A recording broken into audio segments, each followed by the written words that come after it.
Okay, Bismillahirrahmanirrahim. Assalamu alaikum, and a very good evening to everyone. Salamat Hari Raya to all those who celebrated Raya this past week.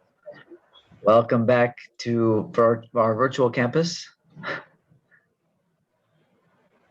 Walaikum salam. Assalamualaikum, Professor. Walaikum salam, Victor. Selamat Hari Raya for all. Thank you. You too. You too. Thank you. So it's been an eventful couple of weeks since we've been away. I hope everyone is healthy and safe.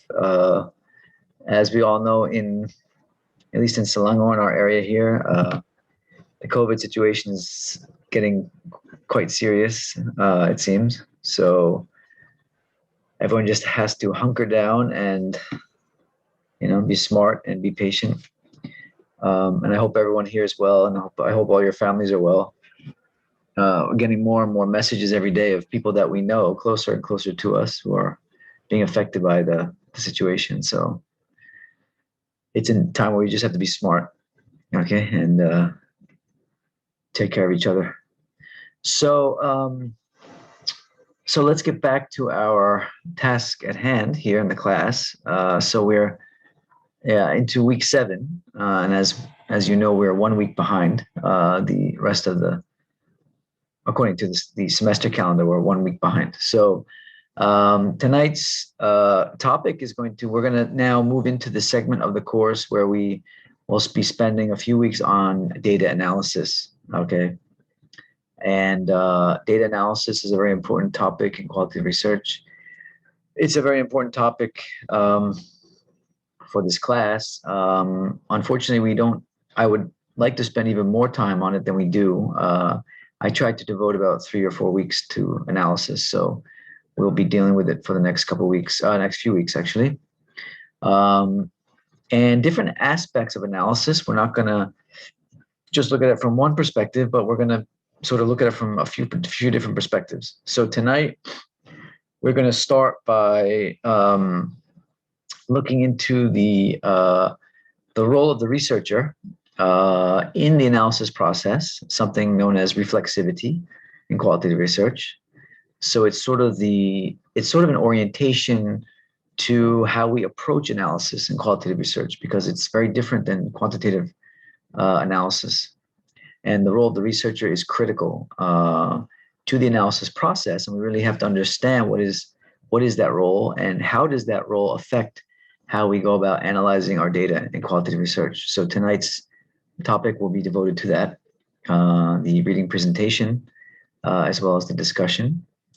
Okay, so before we start, let me just pull up Pucha Blast here.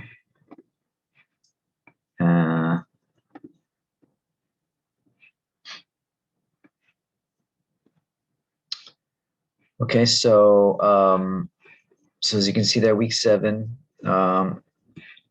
So please go ahead and sign in, everyone, before everyone forgets. Take care of that. Okay.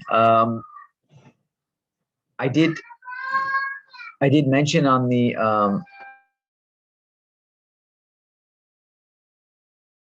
excuse me one second.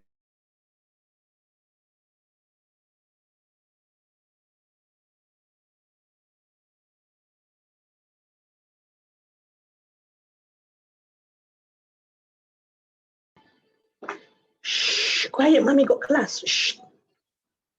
Quiet.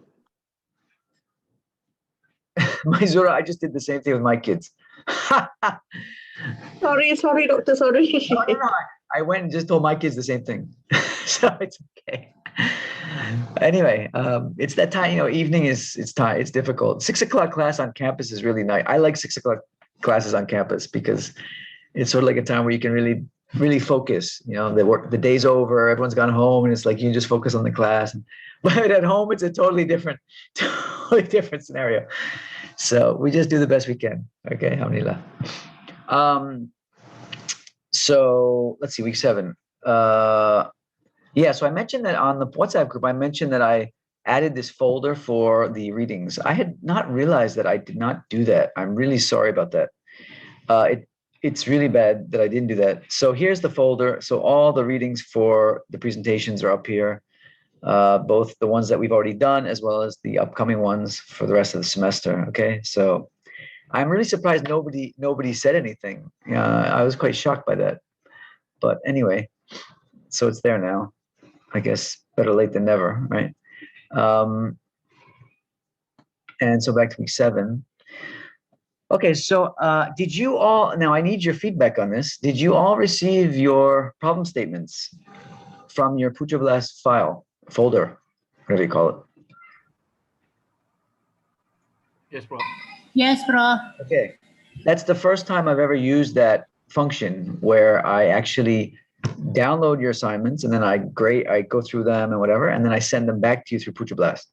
So I've never done that before, so I figured it was worth a try. I hope it worked. So so it sounds like everyone got their assignments back. Now, some of them I did provide more comments than others. Some just a few comments. Some I didn't really provide any comments because I thought they were really well done.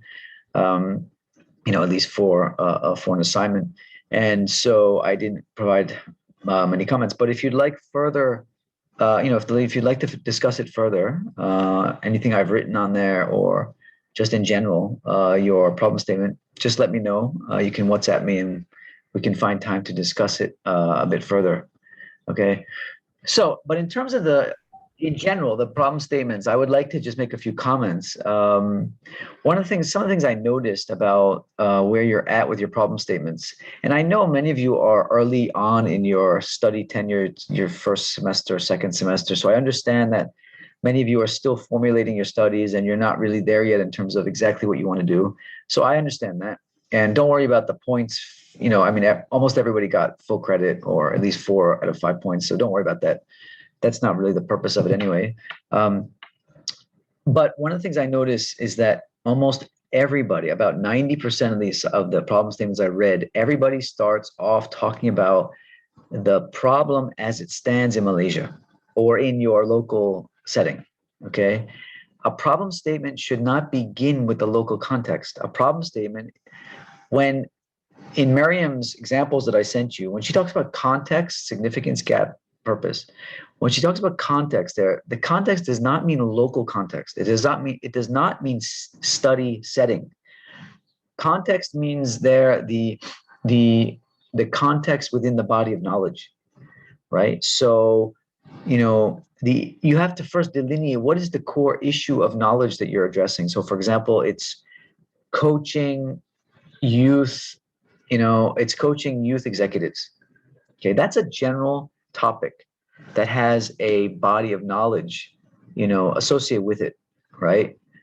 Regardless of setting. Your job is to go through that literature on that topic and first give a context of the general knowledge of that topic before you start talking about coaching youth executives in Malaysia or in Malaysian, private companies or something. Okay, so before you start talking about the local setting, you have to talk about the topic itself within the body of knowledge. What is the status of this topic, this issue within the general body of knowledge? What do we know about this issue in general? Okay, and then from there you go and you work your way down and you specify or focus on the local setting that you're planning on studying.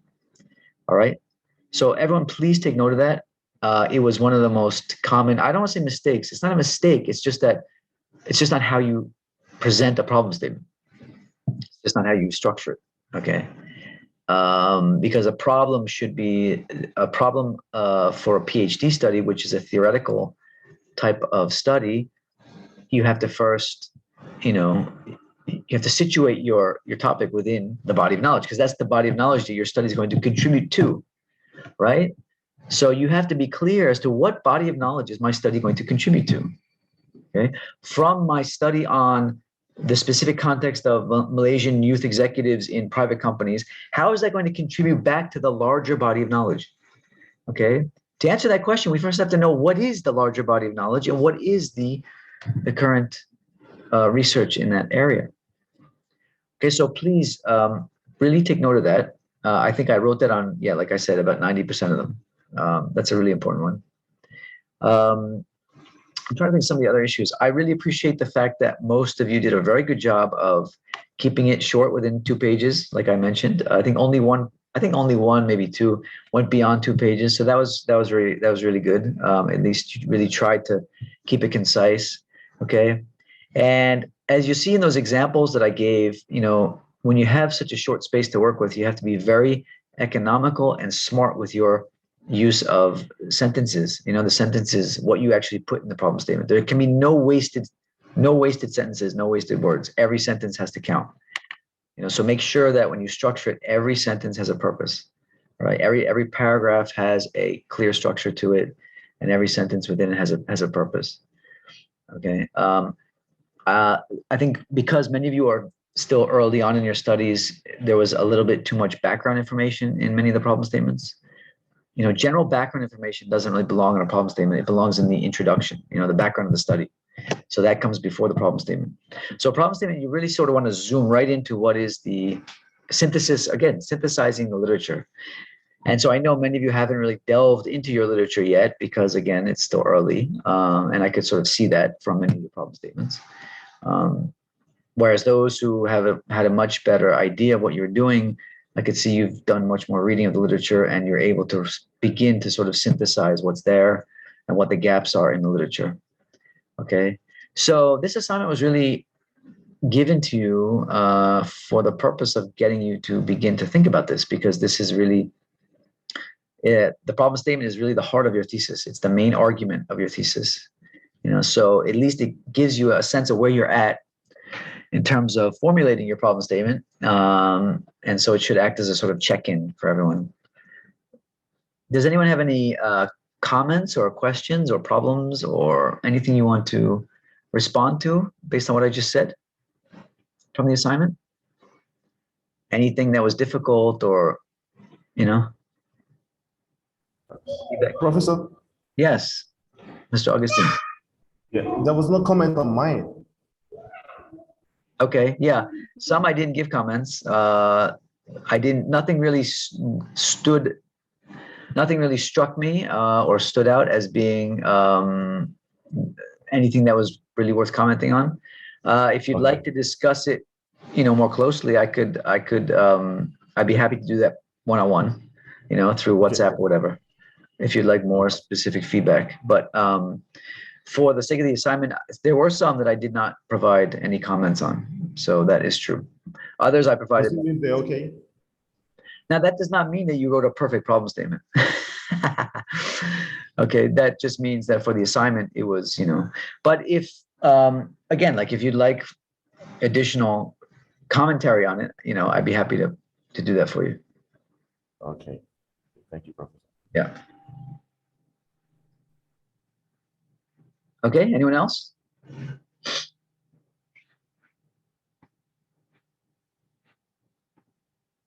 I know, just off the top of my head, like Jiang, I think I didn't provide any comments for yours because I can see your face on the video. So it just reminded me that yours is very good. I thought it was an excellent problem statement. So are you doing mixed method research? Is that right? I couldn't remember. No. It's kind of, I don't even know what to call it because it's more of a design and development research. So website, it's in phases. on the website. Yeah. In fact, I'm in the process of examining a thesis that's also a design and development research design. This individual, he developed an app for some HRD related issue.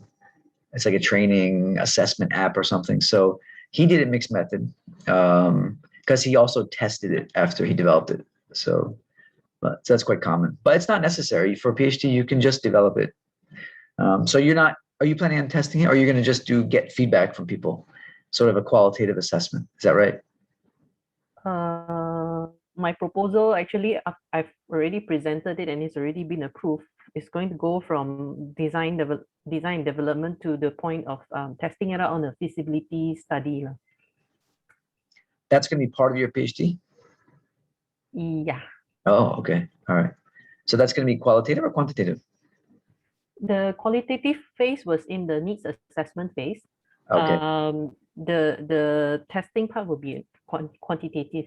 Oh, okay. So you left that part out of your problem statement, or was it also in there? I don't think I came across that part. Because I think that I wrote inside my, I do put it, I think I wrote it up to the point of usability and acceptability, but actually Yeah. it's actually more than that. Because Yeah. otherwise I find that don't know how to condense it further into 2 pages. Yeah. It is. It's hard. It's difficult. It's a good exercise. Anytime you're forced to make your work more concise, it really forces you to think about what's most important. What are the most salient aspects or dimensions of the study? So I find myself struggling with that all the time. So just something to get used to. But yeah, but nicely done on yours. So anything else? Anyone else want to comment?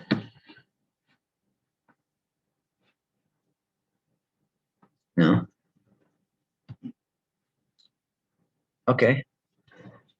All right. So that's the assignment. So I believe your assignment 3 is due. Am I right? Today? Yes. Yes. So I think that was a probably a much easier assignment, right? Just to give your impressions of the interviews. So anyone want to comment on how they on the interview examples? The first one's kind of funny, isn't it? I thought the first one's kind of funny. Did you find the first one amusing? The way she kind of conducted the interview? Yes, Yes. the interviewer did not focus at all, messaging and She did not pay attention. ask the participant to repeat. Yeah, she did not pay attention. Yeah, she was very distracted. That's true. And that just speaks to the, I think what she was really trying to get at there was to emphasize the importance of active listening. You have to really be a very strong listener when you do qualitative research, right? And nowadays it's hard to come by people that are really good listeners. Even if we reflect on our own practice, and this is a really important part of being a qualitative researcher, is really you have to be aware of yourself. There has to be a high level of self-awareness. And it's good to practice now before you even start doing your research, so when you're at home with your family, sitting around the table eating, or with friends or whatever, pay attention to how well or how poorly you listen. Get in the practice of being reflexive and paying attention to yourself, because that's a big part of qualitative research. And that's what we're going to talk about tonight in the article presentation. Is about reflexivity. And reflexivity is all about redirecting focus back onto yourself as the research instrument, and how that self, you, are actually influencing the research setting through your behavior. Okay, so that interview was a great example of that, because in the first one, you could see the respondent, the woman who was responding, was completely put off. You could see the way she reacted to it. She was completely put off by the behavior of the interviewer. So remember, that is your data in qualitative research, right? That interaction and the way that the respondent is going to react to you is your data, right? And so you can compare the first interview with the second interview, and the quality of the data it was such a huge difference.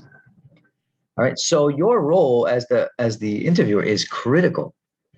How well you listen, how well you ask questions, how you word questions, how your general affect with the respondent, how you are with them, how you respond to them, your use of language, the way you speak to them, your eye contact, it all matters. It's all going to dictate what kind of data you get. Okay. And so it's really important that we have a high level of self-awareness. And so you can practice this all the time. This doesn't have to be, only when you're doing interviews, you are practicing or learning reflexivity. You can do it even before you get into the interviews. So I thought that was a really good illustration of that, and just to see the contrast between, the good interview and the bad interview, more or less. I think it really accentuated the importance of that. There were so many things that she did that were just, I mean, of course, she's trying to overdo it a bit just to make a point, to illustrate, for the sake of learning. But what were some of the other things that you picked up on? What were some of the other things that she did not so well? Let's just say not so well. Or we would consider to be poor practices. Types of questions asked. Such Open-ended as? versus closed-ended question. Yeah, she asked a lot of closed-ended questions. That's right. Yes. Anything else? Apa lagi? I think the way that she wanted to point out the contradiction mentioned by the participant, but the way she did it made it seem rather accusatory. And that might have made the participant just shut down instead of telling you more about what made her say that. Exactly. Yeah. Don't ever confrontation.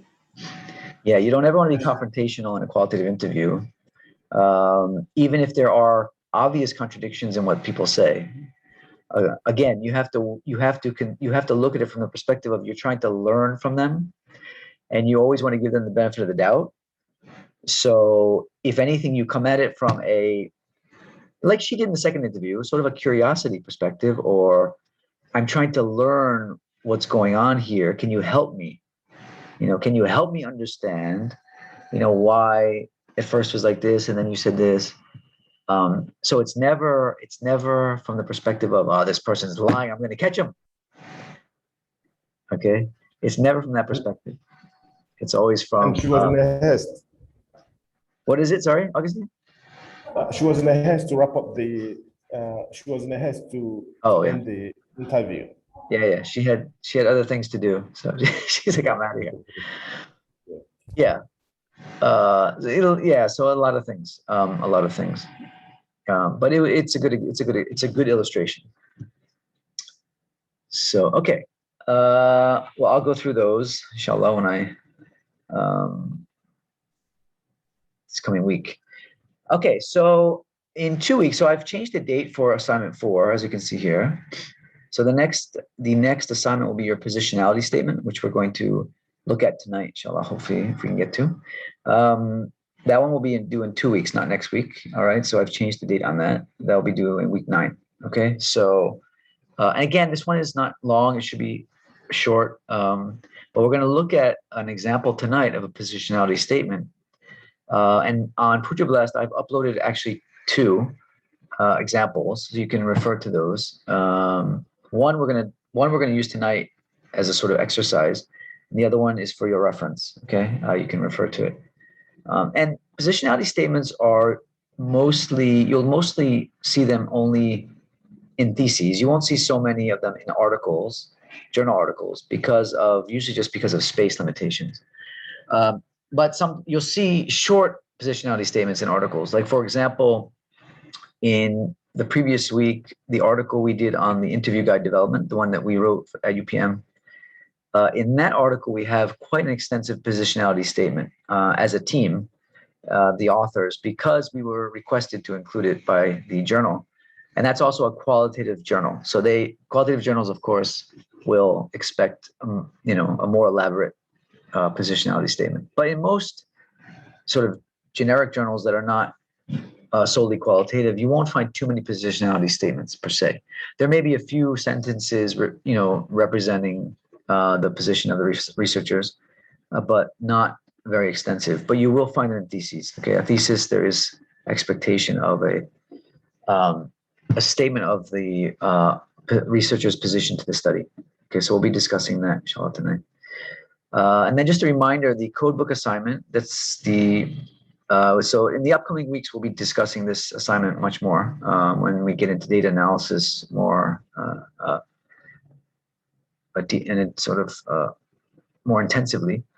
That one will be due week 14, but I have uploaded the 3 transcripts for that assignment. Okay, so that's also in Puja Blast. If you want to download those now, you can. Not now, I mean, in the upcoming weeks, you can download them. So they're there, okay? Just so you know. Okay, and so tonight's article is an article I really enjoy because it's a great illustration of what reflexivity is all about in qualitative research. And again, like we just talked about, how we think and the way that our own the way we perceive a study, the way we construct a study in our own minds, how we refer to and look at ourselves and the impact that we have on a study. This is a great article that illustrates that really well. Okay, so that's why I chose this article. So do we have our, I'm going to stop sharing that now for now. Do we have our presenters? Are we ready to roll? Yes, Prof. Najwa, are you by Yeah. yourself or is there somebody else with you? Me, Dr. Chai and Jeremy. Oh, WG. okay. I'm the part two. Oh, hi, Jeremy. Okay, so we got a team of That's three. Yeah. All right. Okay, so the floor is yours. You guys can start, and I'll be interrupting you. So just forewarning. Okay. Can see my screen? Yes, we can. Okay. Hold on. Okay. So Assalamualaikum and hi, Prof and friends. I hope you all can understand my English. I try my best to. Fine. Okay, so today is week 7. The title of article is on becoming a qualitative researcher, a value of reflexivity by 2007. So I'm the first presenter, Najwa. The second part will be presented by Wei Ji, and the last part by Dr. Chai Eng. Right. So this is some of the content. This is the content of our presentation from introduction until some lesson learned. So I'll be presenting until participants issue, and then the rest is my friend will present it. Okay, so this is few questions that Prof asked to prepare. So before we start our presentation today, this is an overview on 3 questions that we prepare on this presentation. The first one is why is reflexivity important in conducting qualitative research. The second one is about ethical issues, and the third one is how can you practice reflexivity when conducting qualitative research. So by the end of this class, I hope we can solve this question together. Okay, and then this is a focus of the reading materials. What is this article about generally? Okay, the first one is something like personal narrative of the writer. So the genre is quite simple because it's it's like diary for a writer. So this one focus on inside view of outer first project, highlight the value of reflexivity and help us to understand research process better. How do we apply reflexivity in our research? Okay, so before we proceed, so let's we understand what is the reflexivity. The definition of reflexivity is the examination of one's own belief, judgment and practice during research and how they may influence our research. Okay, and when we reflect on our behavior and thought, our researcher lah. So reflection on behavior and thought, we can be a better researcher. It's not that we mastered qualitative process, but we can be a better researcher when we understand and we reflect on our behavior and thought. So this is an overview of these reading materials. Okay, so introduction. For introduction, writer explained that in qualitative research is a complex process. So it's reasonable for us to feel some fear or some confusion when we started doing qualitative research, because each project is unique and there is no precise form of qualitative research. It's up to individual to determine what works best for them or for the research. Okay, and then as Prof said before, researcher is a primary instrument of data collection and analysis. So reflexivity is essential. How do we put our behavior, our thought, and our bias together to complete our research? Because researcher is a primary instrument. There is no survey or too much questions, but we as a researcher can give most impact to our research, right? And then researcher assumption and behavior might impact research, just I said just now. And using research journal to reflect is a new insight, growth as qualitative researchers. So by using research journal, something like what we write along our research, can give new insight, and also we as a qualitative researcher can grow.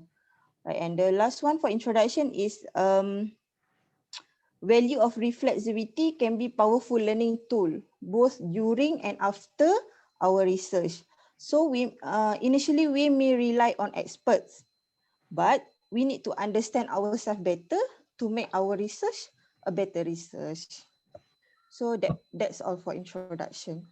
Okay, so yeah, so I think you hit on some really important points. The first one being, like you mentioned, the importance of understanding that qualitative research is very different than quantitative research in the sense that there really is no fixed template for how you perform a study.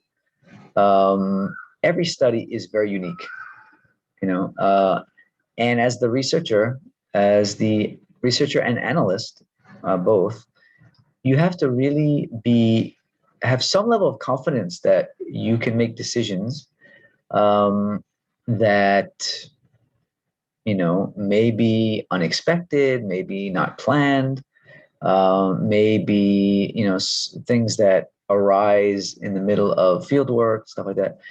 There has to be some level of confidence that you can do that, because it's inevitable that at some point in your study you're going to have to make those kinds of decisions, right? So that scares a lot of people before they go into a study, in the sense that they don't have a sort of cookbook that's going to tell them exactly how to do everything. Okay. And that's understood, it's really understood. Everyone sort of goes through that, it's a common characteristic of qualitative research. Okay, so it's important that you know that going in, and that you understand that that's part of the process. Okay, but at the same time, you also need to have support, so when you get to those points where you get stuck, or you're just not really sure what to do, that there is some way of resolving those issues. Okay, that's really important. Okay, so yes, researcher is primary instrument. Okay, I think we're going to be discussing that throughout the article as we proceed. You should start thinking about your assumptions going into your studies, starting with the very basic assumption of, why am I doing this study? Why am I choosing this topic?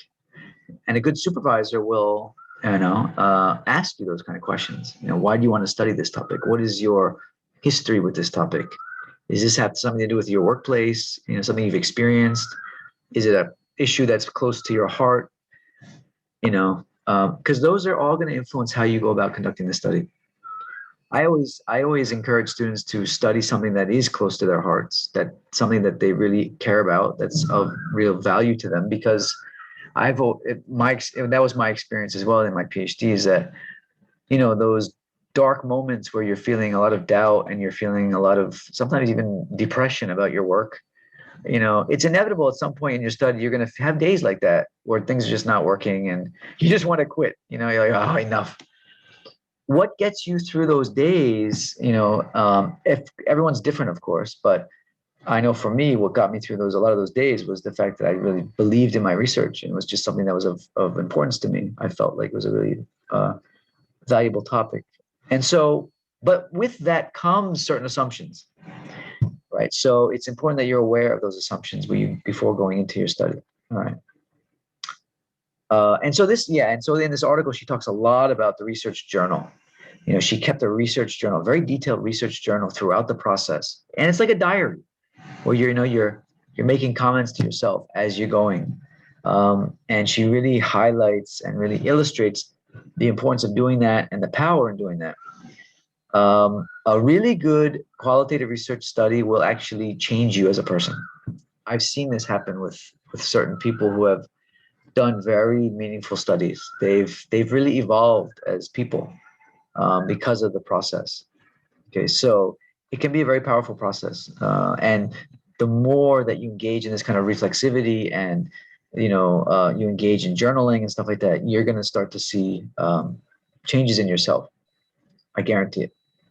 Okay, so this article is a really good example of how that happened. She even, at the end of the article, which I'm sure our presenters are going to share with us, she even talks about how her study changed her in a lot of ways. So, okay, enough. I've said enough. So, Angela, please. Okay, move on to the next slide. This one is method section. So, I can't see. Wait. Okay.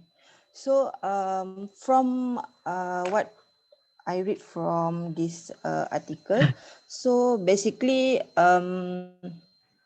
method for journal writing is something like personal tale of what when we went on in the backstage of the research. So basically, you are telling your audience or your reader what is happening behind your research. It's not only for data display. So writing as a method of inquiry, a way of finding out about yourself and your topic. So we can use our own experience as a pilot study, and also by using by applying reflexivity, and also by using journal research journal, we are linking between literature on methodology, decision taken, process, and also evolving understanding. And this reflective writing is an essential mediator and allow author to construct her own sense.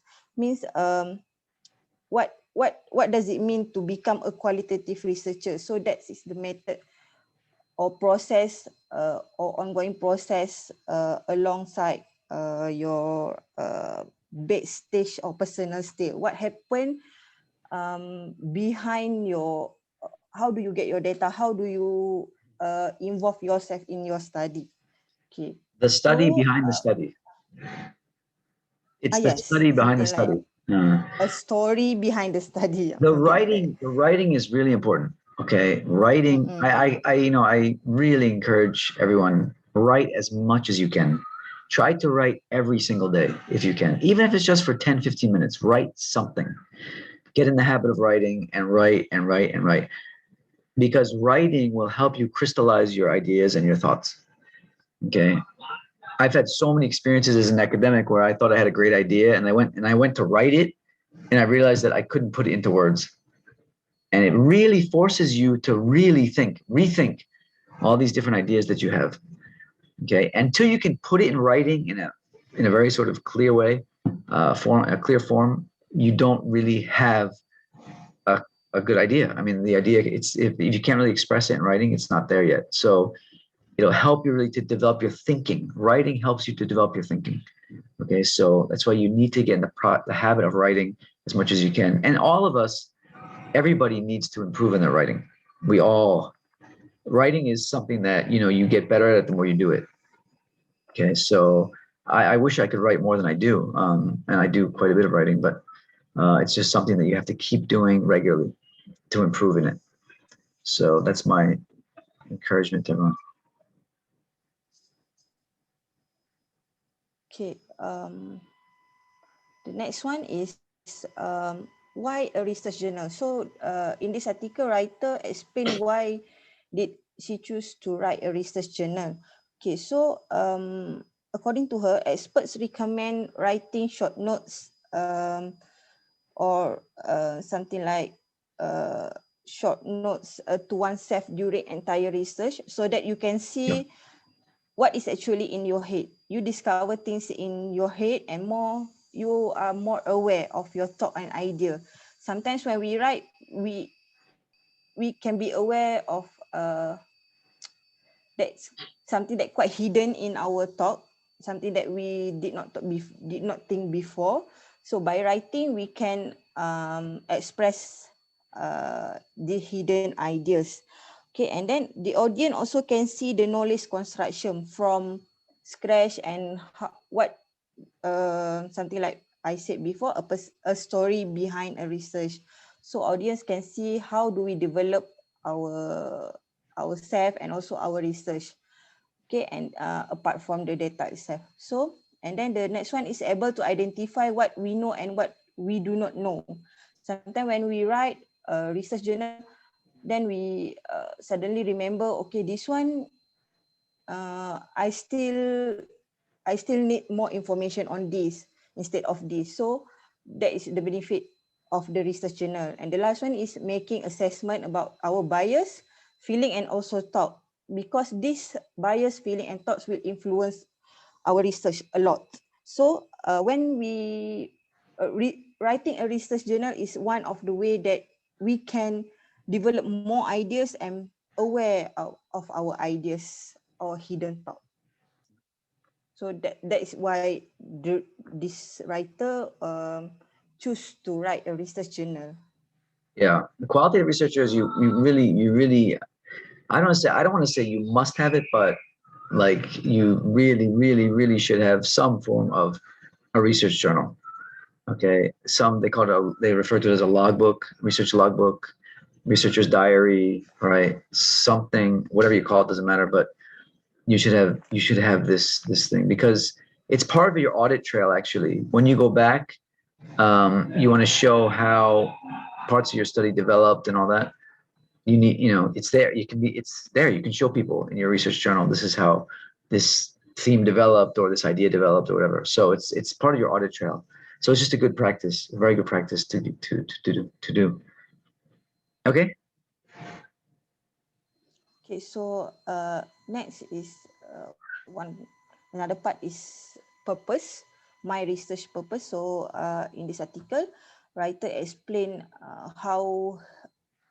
why she want to do that research, that topic. So in choosing a topic, it must come from researchers' belief, okay, that derive from their values, passion, and preoccupation.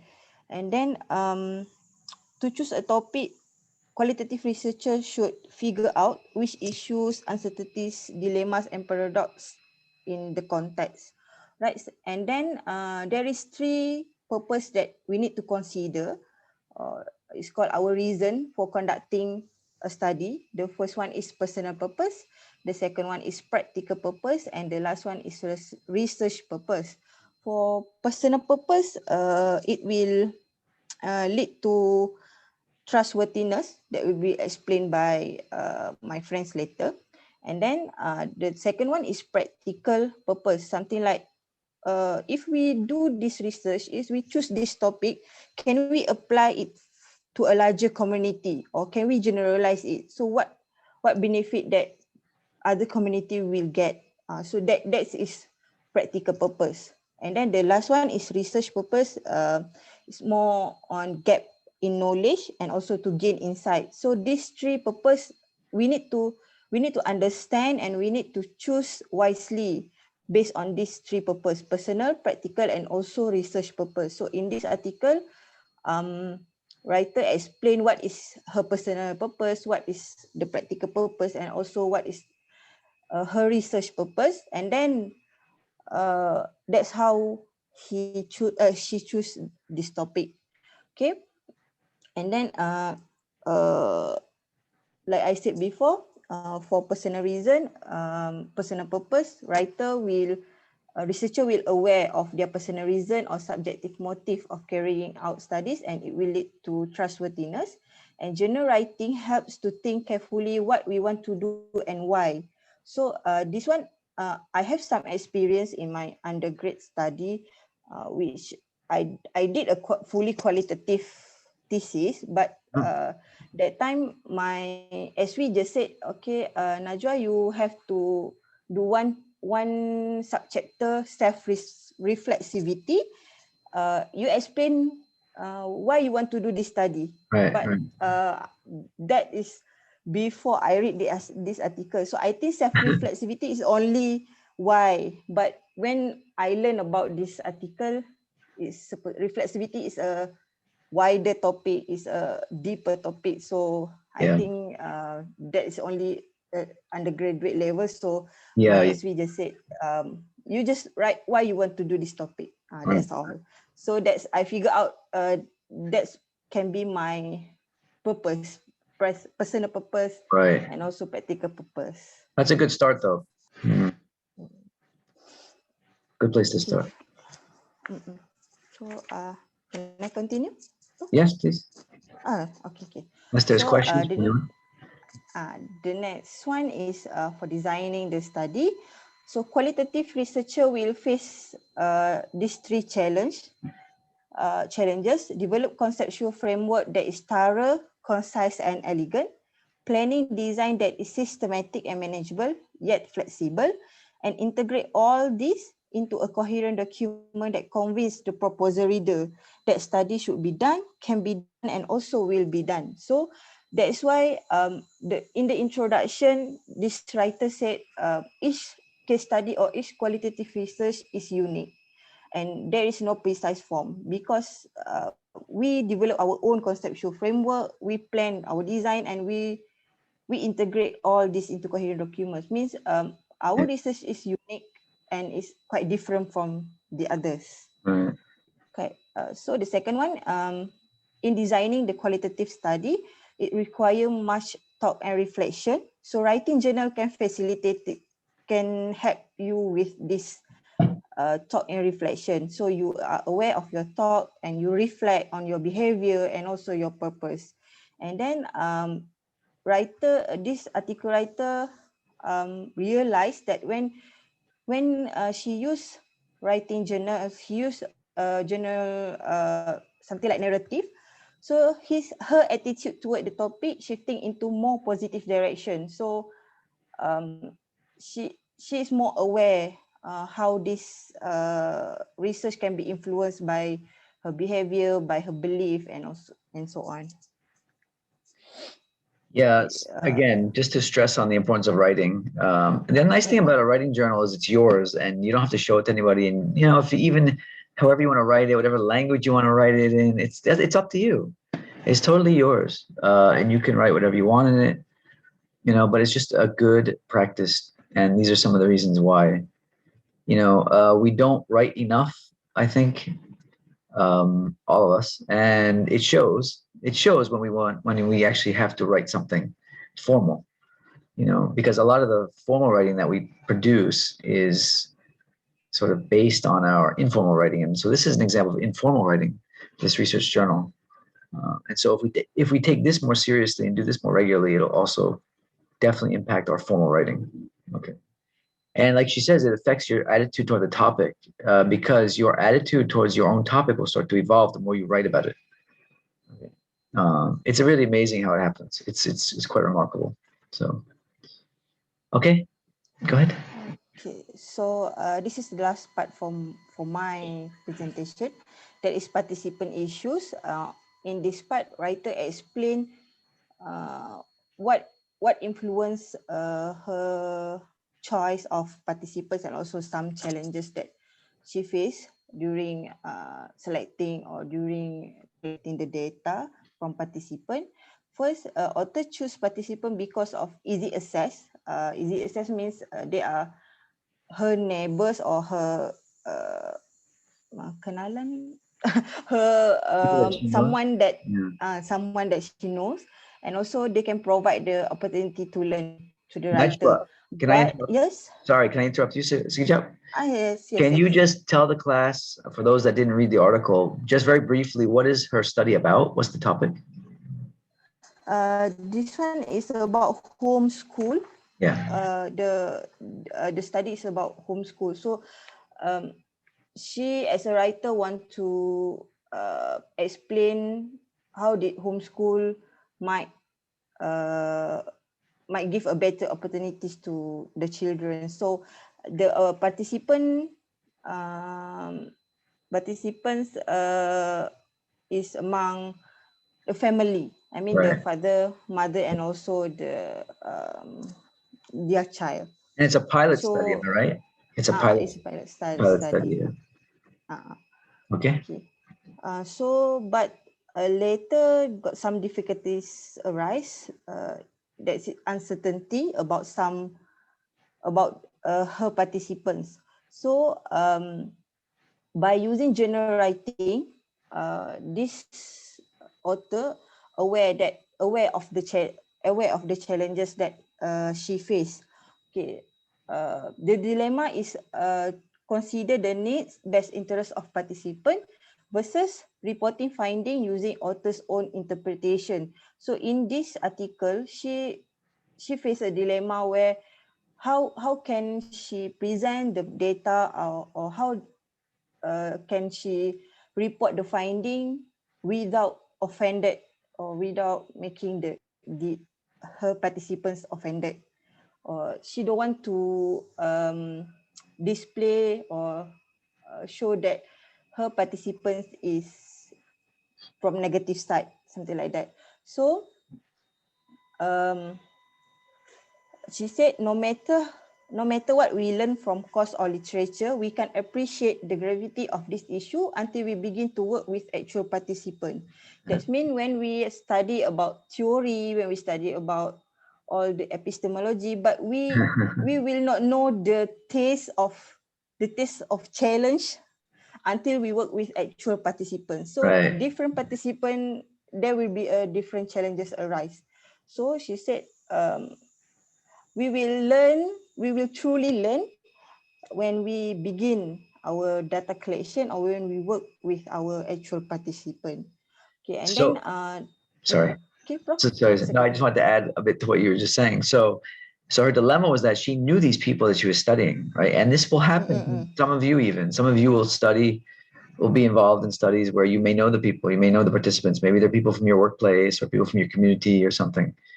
And so she faced this dilemma of what happens if I come across something that's not, that sort of paints these people in a negative light, or paints what they're doing in a sort of negative light. And then, so it sort of raised some ethical issues for her, right? And so she documented this throughout the process, right, Najwa, in her journal. Yes. And so in the article, she gives very nice excerpts of how she actually documented it in her journal and how she helped sort of resolve these issues through the documentation in her journal. And so this is reflexivity in action. This is her constantly checking in with herself and then documenting her concerns. And actually, by doing that, finding ways to resolve the issues. Okay, so it's a very sort of powerful example of reflexivity in action.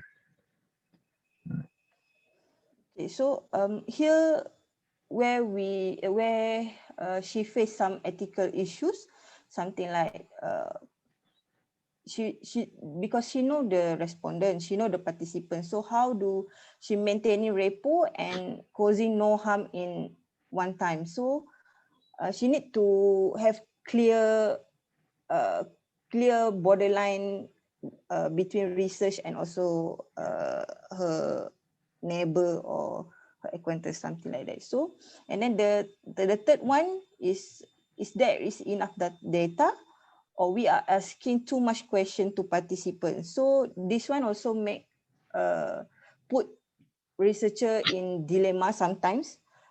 Is this enough for my research, or do I need to ask more, or do I asking too much questions? Okay, so this one is quite some issues for qualitative researcher when sometimes we feel that there is not enough data to analyze, but we afraid that we offended our participant by asking too much questions. Yeah. And then the last one, she did mention that all this journaling, narrative help a lot to keep track what is happening in the study and how that she managed the project and how did she overcome the dilemmas and also participant issues?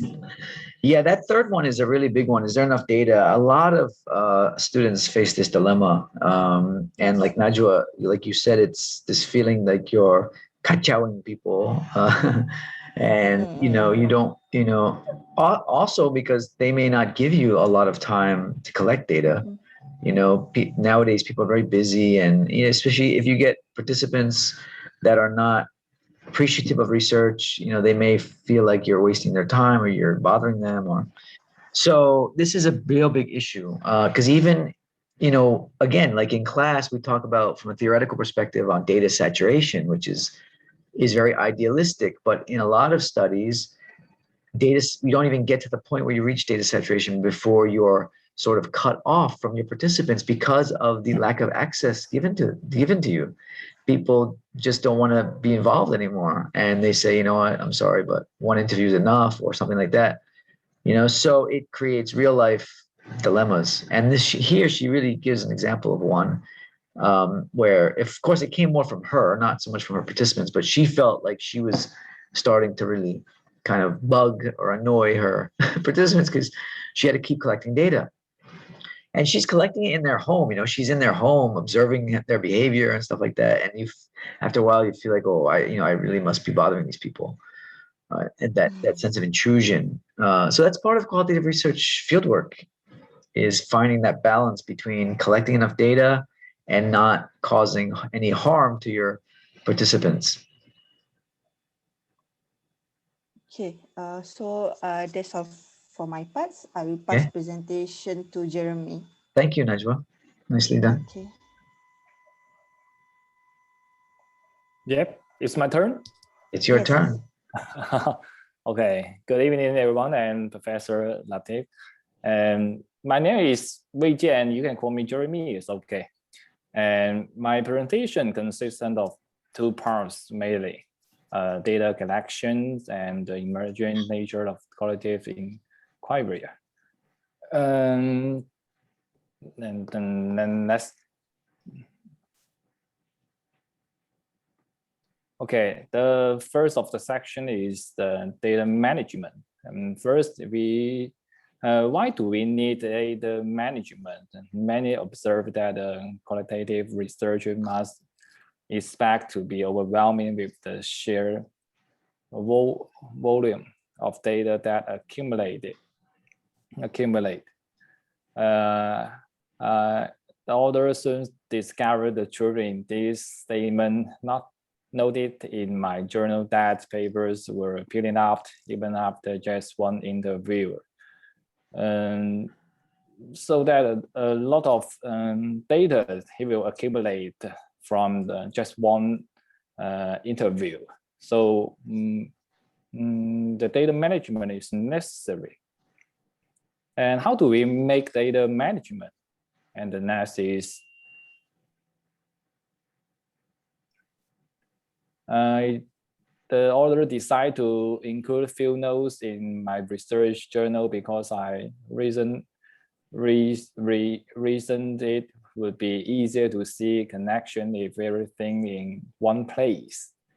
And the journal was housed in a large binder, so I was able to add, remove, and rearrange documents as I thought necessary. So the next is having field notes and reflective modes in this one location didn't completely eliminate the sense of being overwhelming, but it helped to keep it in check. So yeah. I think it's better to eliminate the emotions better than overcome the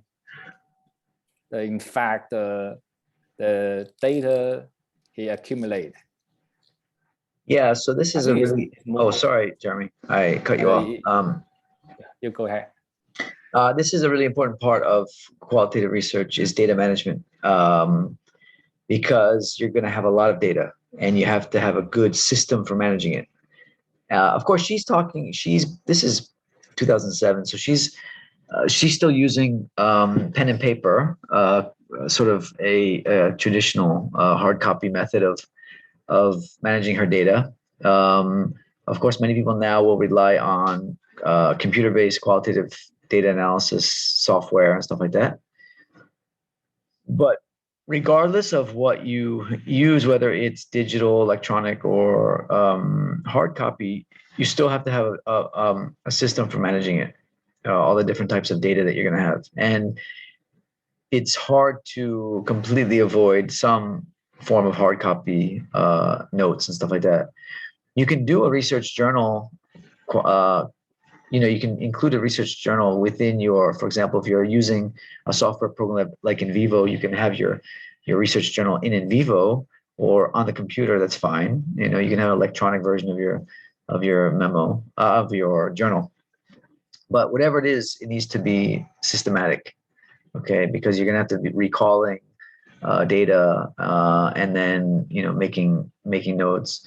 Like she said, having it all in one place is very useful, and it really facilitates analysis. That's why all the qualitative data analysis software programs, they all have multiple functions where you can keep everything in one place. All right, and so like later in the semester when we do the NVivo demonstration, you'll see what I mean by that. But for those of you who don't know NVivo. Okay, so yeah, so this is a really important part of the process as well. Yeah. Okay, Jeremy? And yes, the second is observation. The author gives us examples. If during the interview, if interviewer were present, the interviewee would not do what she normally does. The qualitative research is situated in any given study and should be aware of the fact that he or she is part of things being observed and as such has influence on it. It means the interviewers have a lot of influence on the process of interviewer, and the interviewee and doesn't make the truth answer, then he will follow the result from the order. You know what I mean? What I said is, and then next is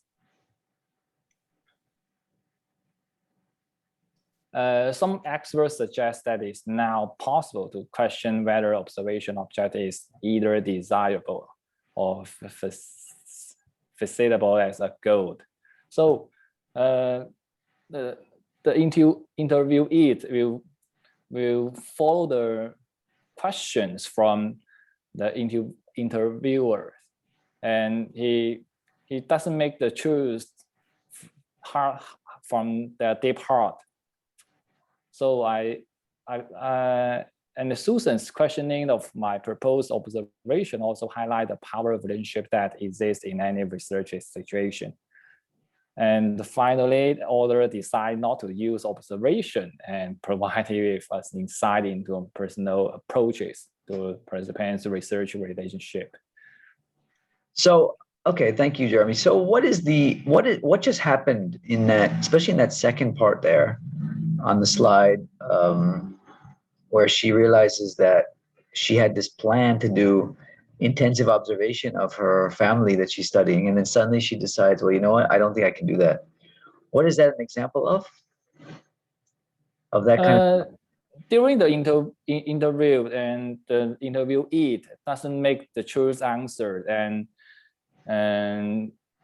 the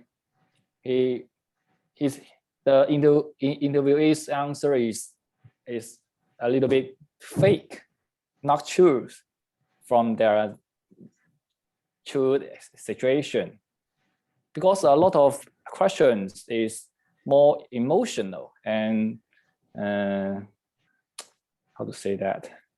No, so okay, so my question was not, Jeremy, anybody can answer the question, not just Jeremy, anybody in the class can answer the question.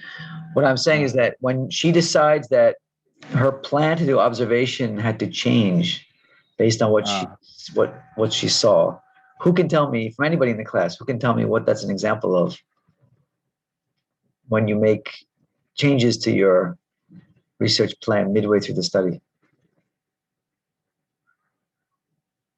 You mean the reason why why he changed the observation? So what is that an example of in terms of the type of design that is unique to qualitative research? Can anybody tell me?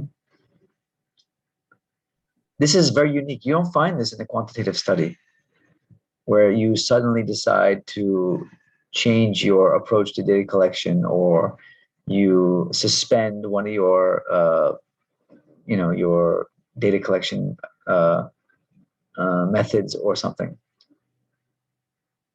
Who remembers from your introductory class? What is that called? What is it referred to? Anyone? The evolving design, does that ring a bell?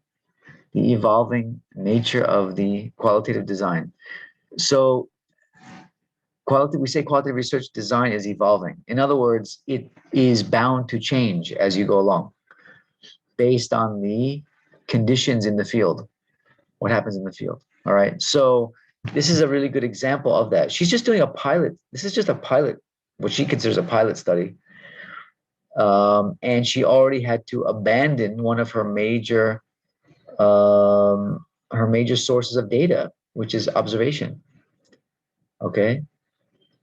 So based on what her experience was, right? And in the paper, she talks about, from her journal, she wrote about this, where she called up the woman, the mother of the family, and she said, I just want to come over and observe you. Is that okay? And the woman said, no. She goes, why? Because I probably won't do what I normally do if you're here watching me. Right? So what do? You're the researcher, and you've got this whole, you proposed to do observation for how many weeks, and it's going to be a major part of your data collection. Then suddenly your participants say, no, you can't observe us. I don't think it's a good idea. Wow, what do? Do you panic and quit? Give up your PhD? No, of course not. You have to make adjustments, and that's what she did. Okay, but that is the nature of qualitative research. That is the evolving nature of qualitative research. It is an evolving design, so these kinds of things are going to happen. All right, so that's the whole point, is that you just need to be prepared for it. And because she was journaling, she was aware of these different issues as they were arising. It didn't really completely take her by surprise, because she was in tune to what was going on. And that's another part of the process, I think, that she's really trying to emphasize there. Okay, so it's just a good example of that. Yeah. Okay, Jeremy, please continue. Any questions, Okay. comments? Anyone have any questions so far? You're all very quiet. Yes, Prof. Yeah. Adnan is speaking. Yeah, Adnan.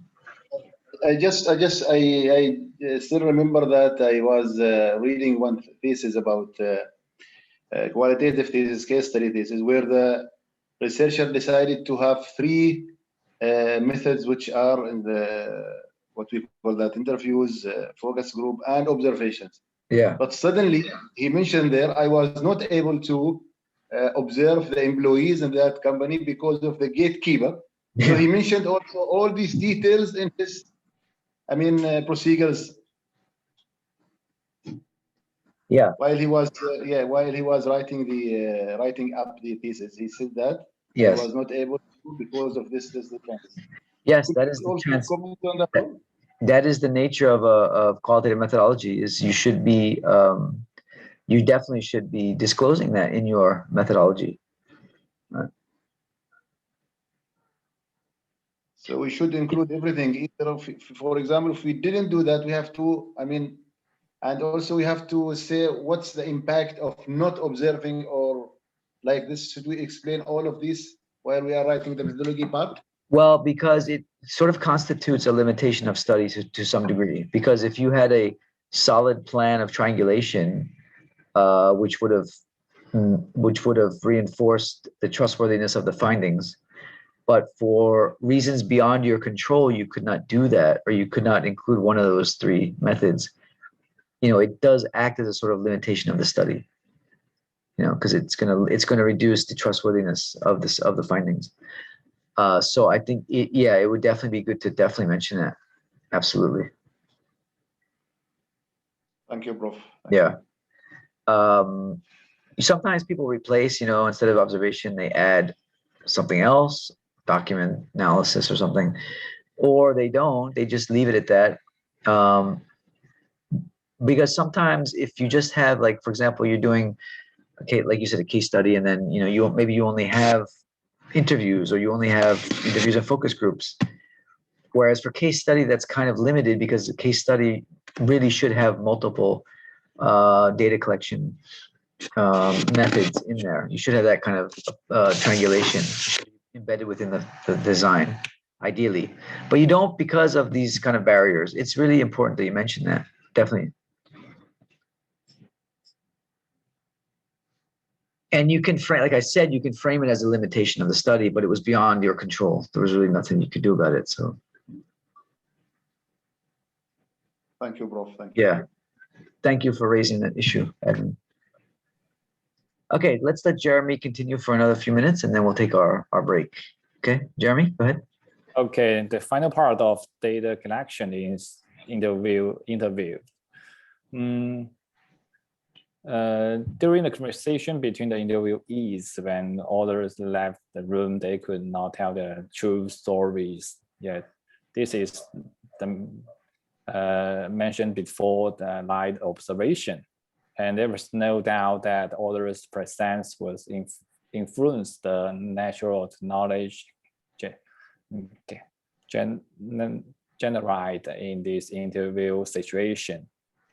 I think it's the same situations between the among the observation and interviews. There is some influence on the process of interviews and observations to the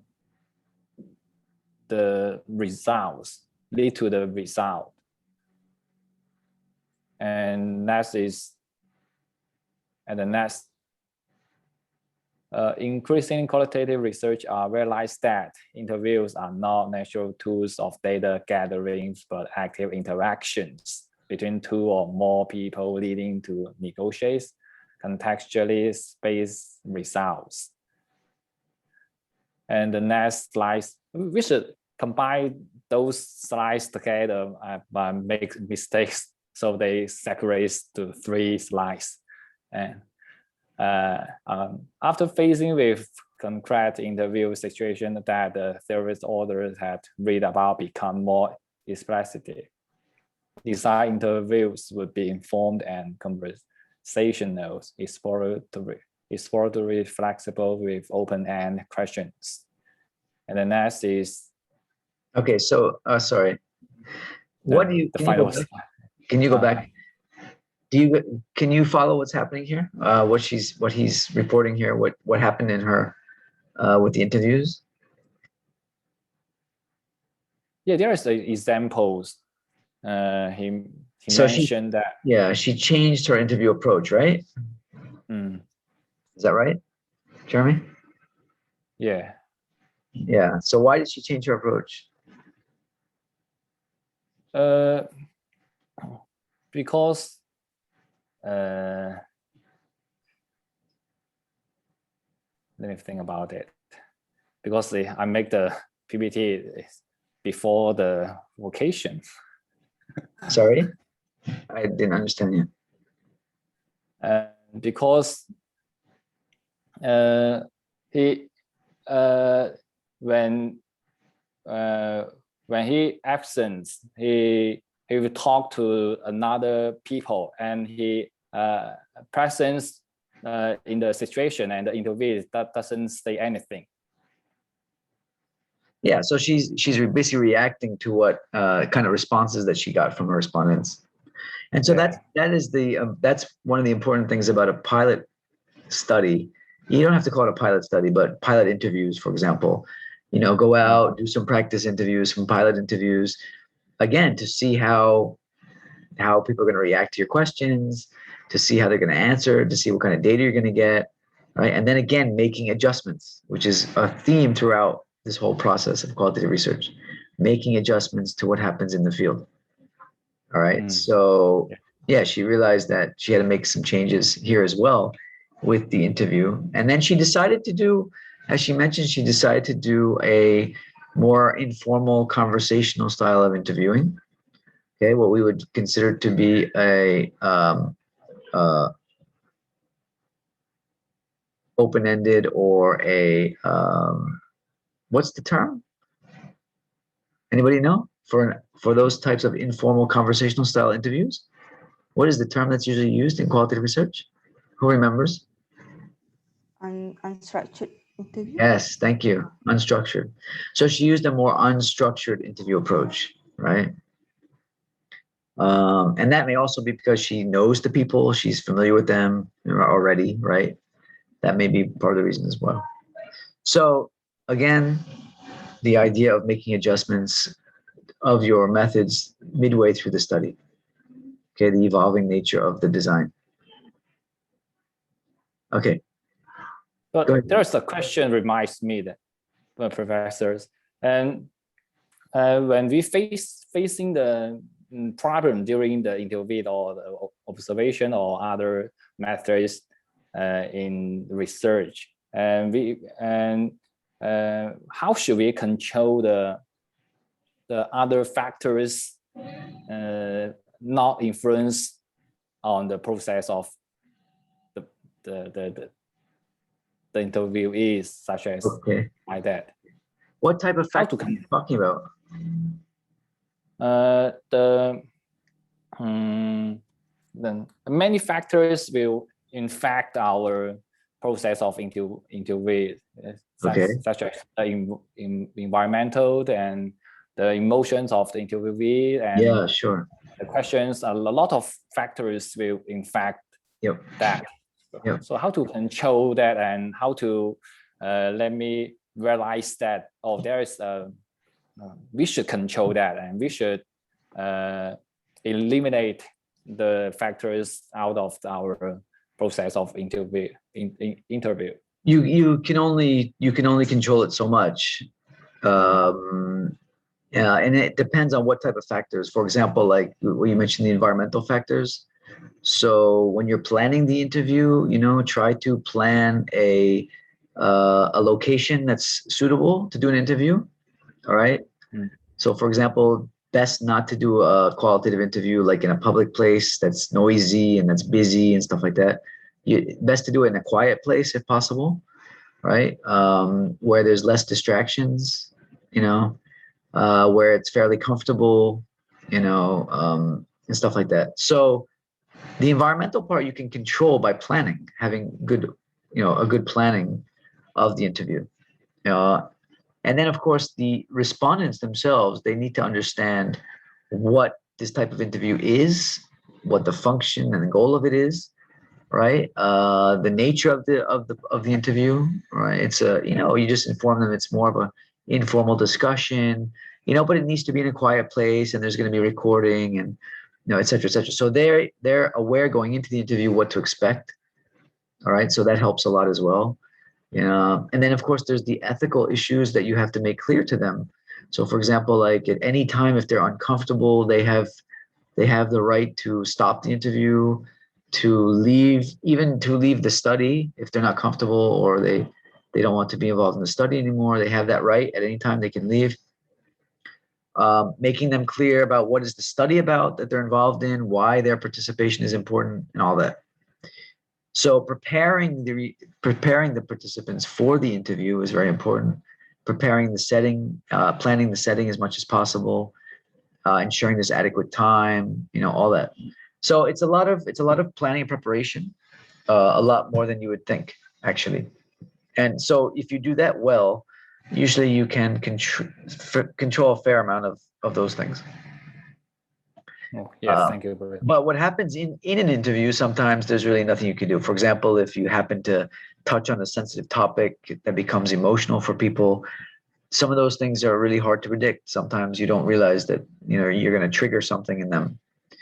So that's where you need to do things like checking in with them and ask them if they're okay, if they can continue, if not, if they want to stop, and stuff like that.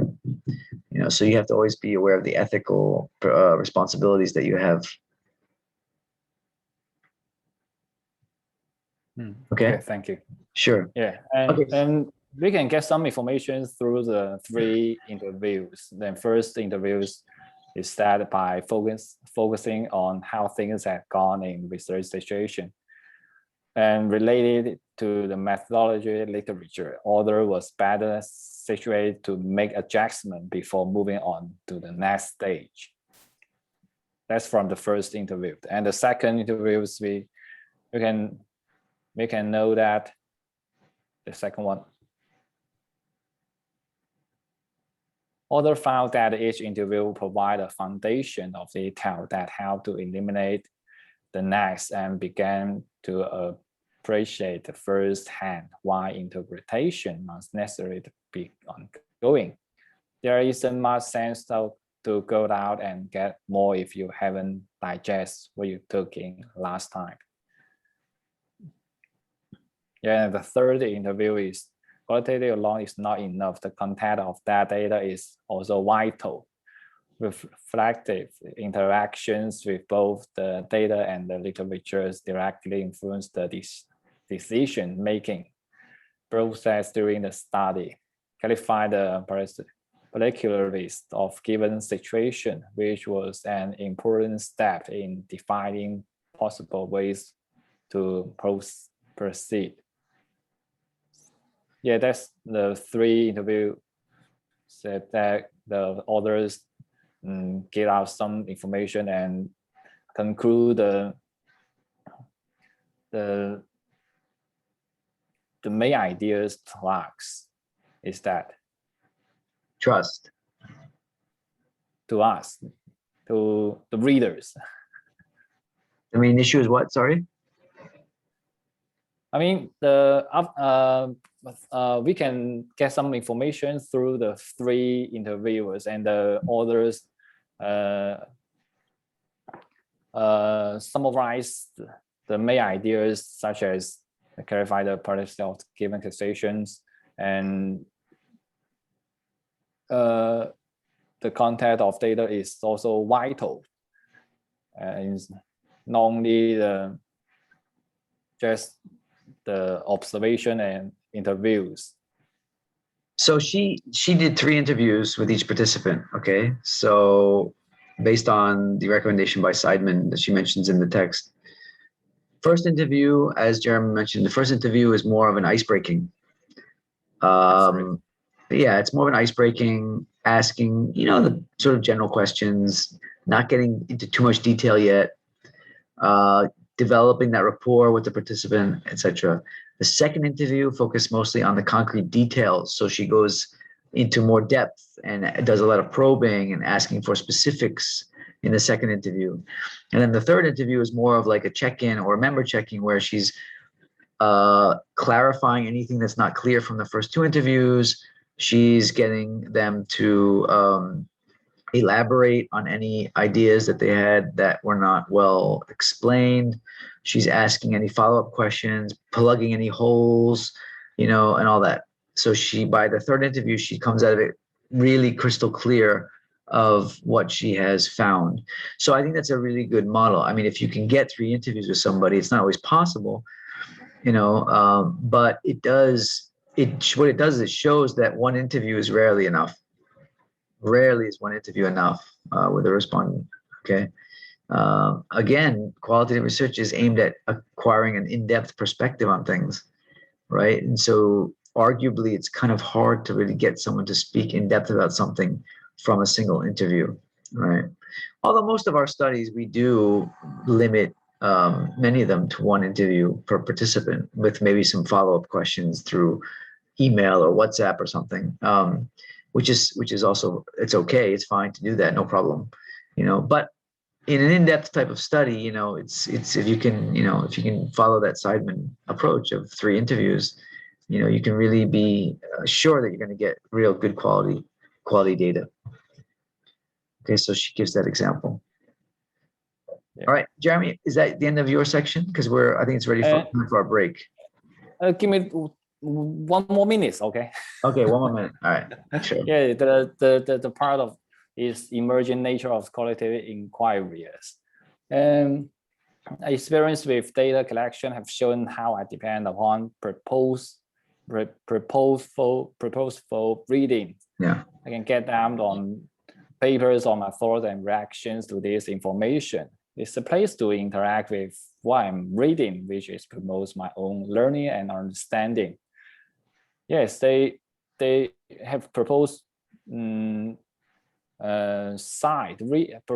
proposed to reading and take the result he wanted to get and fine. Then the next is okay. So it helps her to further understand what she's doing. You know. Yeah. Okay. Look, evolution of my project title also indicate an increasing appreciation of ways in which qualitative work is emerging. A title captures the sense of the study, and thinking about it helps a researcher to conceptualize a project. Each title change reflects a more refined understanding of some aspect of research. Yeah.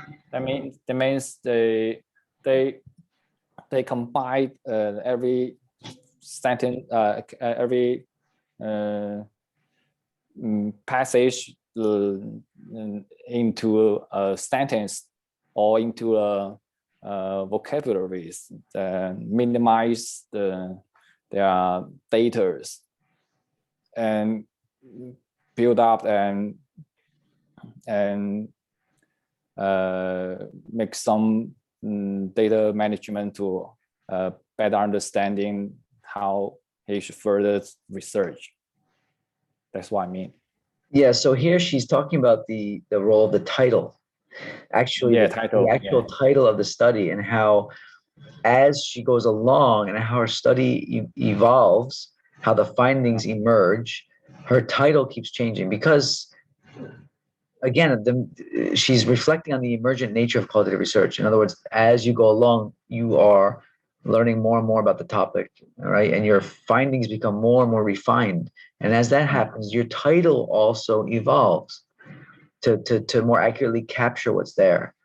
Okay, so that's why don't worry so much about title early on in your study, right? And don't get caught up on, oh, what's the right title for my study? Because that title will probably change as you go along, as your findings emerge. Okay, so remember, the nature of qualitative research is emerging and evolving.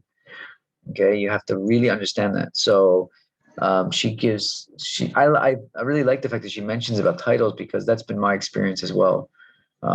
Even in just writing papers, you know, as your thoughts crystallize, the titles change, the title evolves, right? And so that's a part of research, part of the process.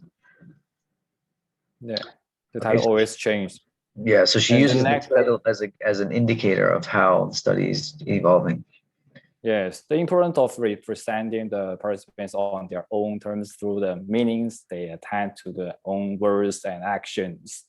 And the participants tell the author that this doesn't describe what they do, and realize that if it was their perspectives I was trying to capture, then I need to use their terminologies. And first of all, the author will write their words based on what they see and what they saw and what he thinks on the passage. And these slides told us a lot of the participants have their own perspective, and we should write some things depend on their feelings and use their terminologies. It's more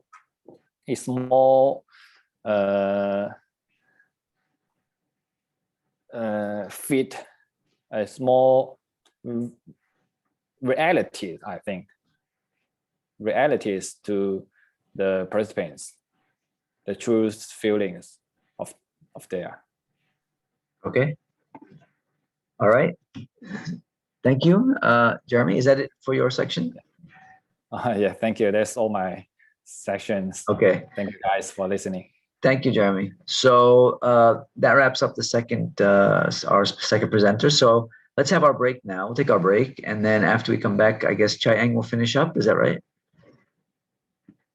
Okay, thank you. Okay.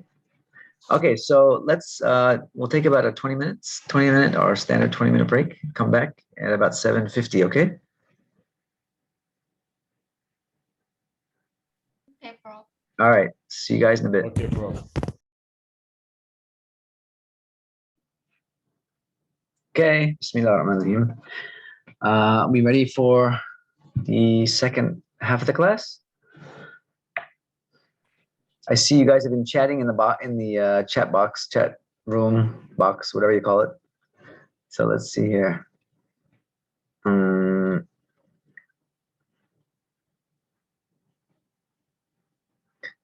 okay. So the issue of people lying. Yeah, that is always an issue of people always raise that issue in class. I'm trying to see.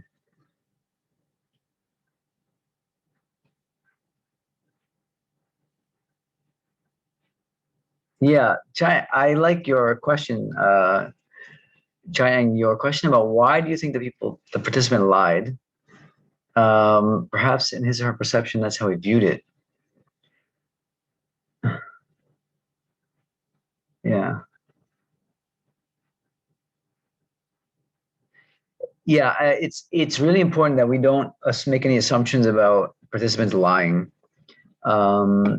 Of course, there might be discrepancies in what people say between, say, first and second interviews or something like that, or even within the same interview. They may seem like they're contradicting themselves at certain points. And rather than jumping to the conclusion and assuming they're lying, it's best to see that as a discrepancy, as an inconsistency that needs clarification. So it's really important that you try somehow to get clarification about that thing, if it's something that's significant to the study. You know what I mean? If it's a significant issue in the study, you need to get clarity about why there's a discrepancy, but don't accuse or assume that they're lying. Okay, because it's going to impact how you interact with them and how you ask the questions and so forth. And the other thing is you just don't have any evidence that they're lying, so it's dangerous to really paint your participants as liars if they've just maybe said something that's not consistent. Okay, but it's a good question. Always comes up. So okay, Jane, take it away. Okay, thank you, Prof. Yeah. I hope I'm clear enough on this microphone. Okay, so I really enjoyed reading this paper because as I was reading this paper, it also helped me to reflect back on my past experiences with doing qualitative research as well. Oh, okay. So I found it really helpful, and I'm going to just quickly run through the last few sections of the paper, which is talking about issues of trustworthiness, writing the narratives, personal issues, and some lessons learned. Yeah, the analysis as well, sorry. Yeah, so one of the issues about qualitative research is that the quantitative people usually think that our research is probably not as trustworthy because it's not as objective, because qualitative research is always very subjective in a way. But then we also when we present our research, we also need to show that our honesty and our trustworthiness in conducting the research. So how can we actually deal with the subjectivity so that others can see that you're really doing this seriously and not just out of just pulling up assumptions out of the air? Okay, so Constance actually has laid out that in order to address the credibility about our qualitative research, we should actually make all aspects of the analysis open to public inspection. So having this reflective journal and all that thing, as Prof has mentioned before this, it forms part of an audit trail that, if at any point people might want to ask about, how did your themes evolve? How do you come to the conclusion that this is the theme, or this is the concept that you have come upon? Then you can actually show them how your thoughts have evolved over time. There's also the researcher also talked about the need, how she was aware that her own experiences and her reasons for conducting the research may actually influence the findings of the research. So at this point also, that is why that in phenomenology there's issue about bracketing, whereby that we need to actually be aware of our own assumptions, our own beliefs and perceptions, and not allow it to actually impose on what the participants actually tell us, because that way we may actually wash off all the data that comes from them. So instead, she realized that from her journaling and reflexivity, she realized that that she need to actually enter into this interviews and analysis with an open attitude. So an open exploratory learner's attitude is necessary for good data collection and analysis. Meaning that when you go in there and you find that the participant may say something that doesn't really agree with what you personally hold, you must be able to have that willingness to accept it and actually be interested to hear their point of view. Why do they say it in that way, or why do they feel that way? And writing out our own thoughts about these differences, or writing out our assumptions and writing out our thoughts about what we perceive the participants to be telling us, can actually also help us to make clear that what are actually our thoughts, values, purposes, and beliefs. And it will also help to make it clear whether or not that we have got some biases that could have interfered with how we interpreted what the participants have told us. Am I going too fast? Sorry. So then the next part of the paper, she talks about critical subjectivity. So critical subjectivity was defined by Maxwell as a quality of awareness in which we do not suppress our primary experience, and nor do we allow ourselves to be swept away and overwhelmed by it. Rather, we raise it to the consciousness and use it as part of the inquiry process. This means that our own background, our own beliefs, our own past experiences, it is going to be there, okay? And we do not allow it to take charge over what data that we are observing or gathering from our participants, but we need to be conscious about it, and then we need to actually be able to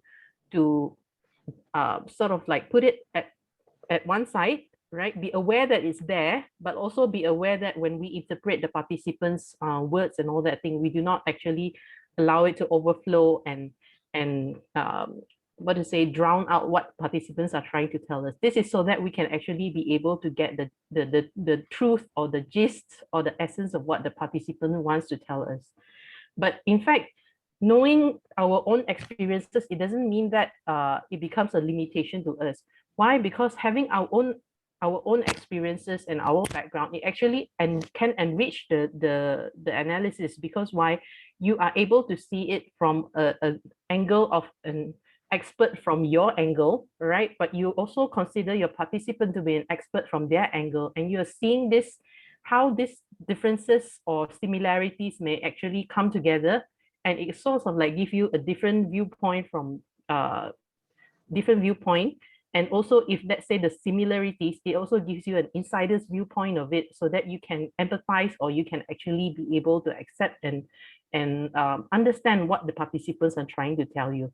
So having this subjectivity, being aware what our own backgrounds, our own thoughts or perceptions are, but in the sense that we do not allow it to flirt out what the participants say, but neither do we hold it back to the point that we don't allow a single drop of it to actually enter into the analysis.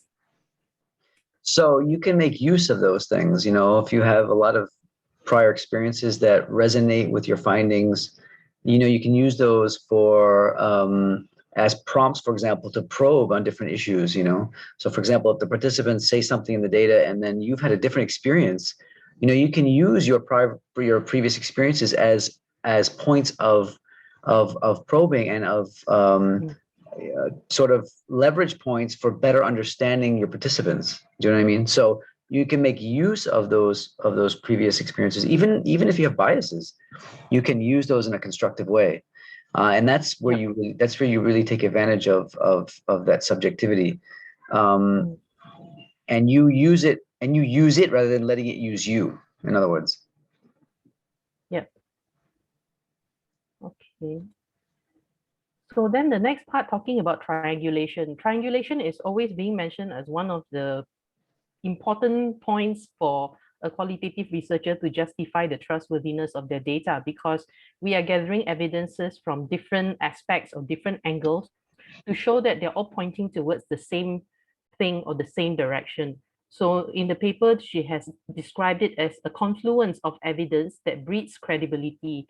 So confluence meaning that all these evidences from different aspects come together and actually shows that what they are saying is actually true, because different people are saying the same thing.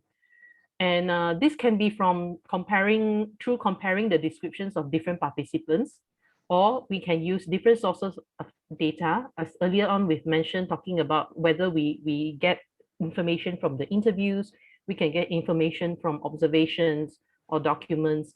Sometimes in this paper, what she did was that she used some of the articles written by the children to actually form part of the data to support that what she was talking about in terms of the topics that were of interest to the children at that point of time, to prove that they are actually showing the same thing, the same concepts that was evolving. So if you remember that the last few classes, I actually asked about whether triangulation needs to be in 3 directions. So it doesn't necessarily need to be in 3 sides, but a better term would be to crystallize. Why? Because crystals, you have many sides. It can be many sides. It can be angles, different angles. So what we see depends on our angle of repose, meaning that if we look at the crystal from one side, we may see that it is shaped like a rectangle, but if we look from another side, it may be shaped like a triangle, right? So that's how that we get data from different sources, and we examine it from different angles to show that they're actually part of the same thing. Yeah. And it is a paradox. The writer actually reflects that it is a paradox. When we know more, then we become more doubtful about what we do know. Somehow that you know more about it, then you start to wonder, am I actually, is this what this thing that I know, is it actually true, or is it correct, or am I understanding it correctly? And it's something good that I find, because why that it also this doubts, this paradox actually makes us hunger for more. We always want to find out more about it, get more detail about it, so that we will continue to seek more knowledge from what we find. Yeah, that's also why people say that in reality, you can never really saturate a study. There's always new things to learn about a topic, so, and that is true to some degree, but I like that. I actually like that term crystallize, because it does give it a sort of better than triangulation, better than triangulate actually, because when you have convergence of different methods and data, you begin to really see the issue in multiple dimensions, and then it really is a crystallization where the things it really starts to come into view as a whole phenomenon, and that's where you really get that idea of crystallization. Also clarity also implies clarity as well. So and crystal is 3D, triangle is 2D. So yeah, when you crystallize, right. you see in more dimensions. But that's the whole beauty of qualitative research, is the depth, and that third dimension does imply depth, rather than just looking at it in a 2-dimensional way. You're looking at it from, it's a much deeper perspective. So ideally, that's what you would get. So finally, in the process of data analysis, she describes this as organizing what has been seen, heard, and read, and making sense out of what she has gathered and learned. So it's a process of changing the data that we have obtained and processing them and coming up with what are the findings from the data. And she has done this through various processes. She drew charts, she drew diagrams, and lists and all that thing. We could actually use all these different methods to actually visualize the data and help us to see the relationships, or help us to to see how the concepts fit together, mind maps, concept maps, and all that thing. But alongside this charting and all that thing, the author actually mentioned that there was a period of time that she didn't write as much because she spent so much time drawing about this. But then later she came back to find that, you know, actually if she had written more during the process of this, it would have actually helped her to keep track of what are the findings that she made, and you know, document how the evolving of the how the analysis evolved, how the concepts evolve out. So journaling actually becomes a means for her to think things through on a personal and research level. Yeah, I would just think when it, sorry to interrupt, but when it comes to data analysis, I would just really encourage everyone, be as creative as you want to be with your analysis, because not necessarily the analysis, the formal analysis, but the behind the scenes analysis. In other words, to help you make sense of whatever data you have, if it requires diagrams, if it requires writing, if it requires storytelling, poetry, whatever helps you to better, you know, understand your findings, and then from there, obviously present the findings. But that analysis process is a very personal thing. Again, this is the researcher as instrument. This is the, you know, the very unique aspect of the process. Some people take time off and reflect. Some people, they write a lot, you know, some people draw. It's really a personal thing. So be as creative as you want to be in crunching all that data you have and coming up with a finding. You know, I would just really encourage that. Don't be afraid to be creative when it comes to qualitative research analysis, qualitative data analysis. So the author also has shared that through writing these analytical memos meaning that she writes down her reflections and thoughts about the analysis, that these memos actually help her to describe the methods of analysis in more clarity and help her to identify the origin of categories as well. It can also help us to actually reflect on how we come to know what we know.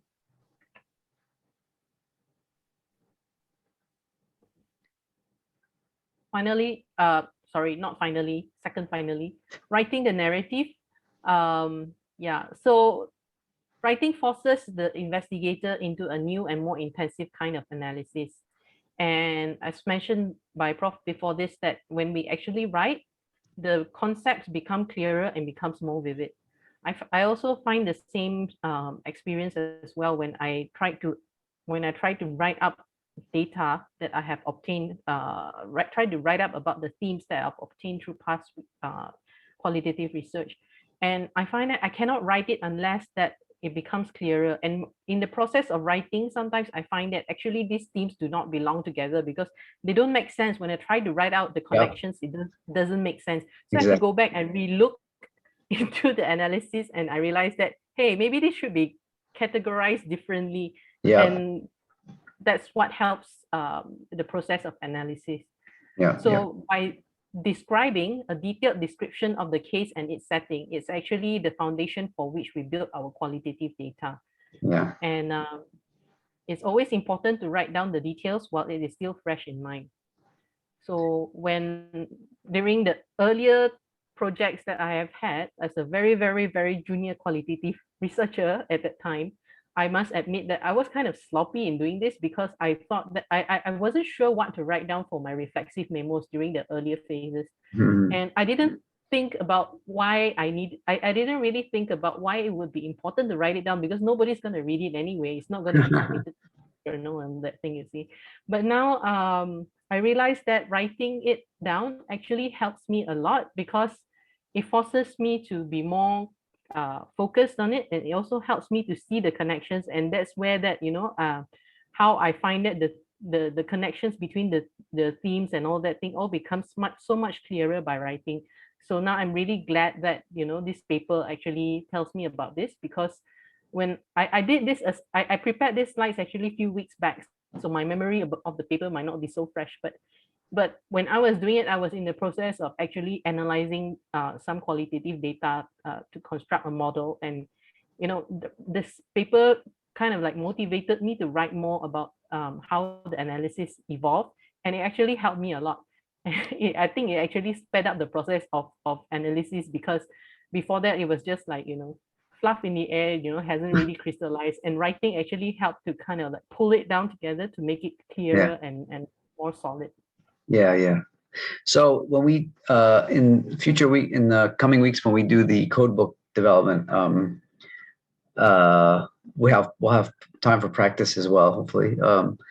I'll just show some techniques for, you can start this writing process and some of these analytical memoing while you're developing your codebook. So you can kind of kill two birds with one stone. And that's a really effective way of doing it that I've found helps a lot. So yeah, but I think everything you said is so true, Chayang, about the importance of writing when it comes to analysis. I mean, I've done that in the middle of writing journal articles where I realized, oh my God, these themes don't work. They just don't work. I'm writing it. I have to go back and actually reanalyze the data, even though I was already, wow, I thought I had the finding, and then wait a minute, something's not right. I just can't make it work. And then, yeah, the writing is really powerful. Okay. Yeah. It just happened to me last week. Yeah, but that is part of the process. It is part of the process. Yeah. Okay.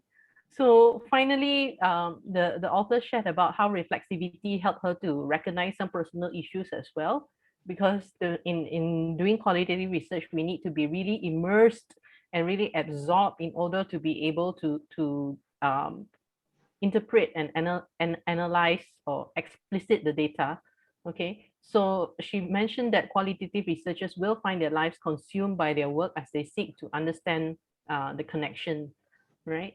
So reflecting on the struggles while conducting the qualitative research actually gave her more confidence, in the sense that yes, she did struggle, and yes, there were times that she probably had to go back and change a few things and all that thing, but it kind of documented her successes and her milestones as she went through the project, as this was a pilot research, and it proved to her that, despite the difficulties and the amount of absorption concentration that she needed, even though that, her family members were feeling kind of neglected along the way, it did prove to her that, that she did have what it takes to actually become a qualitative researcher.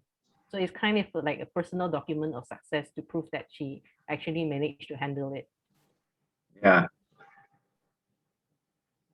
So finally, some lessons learned.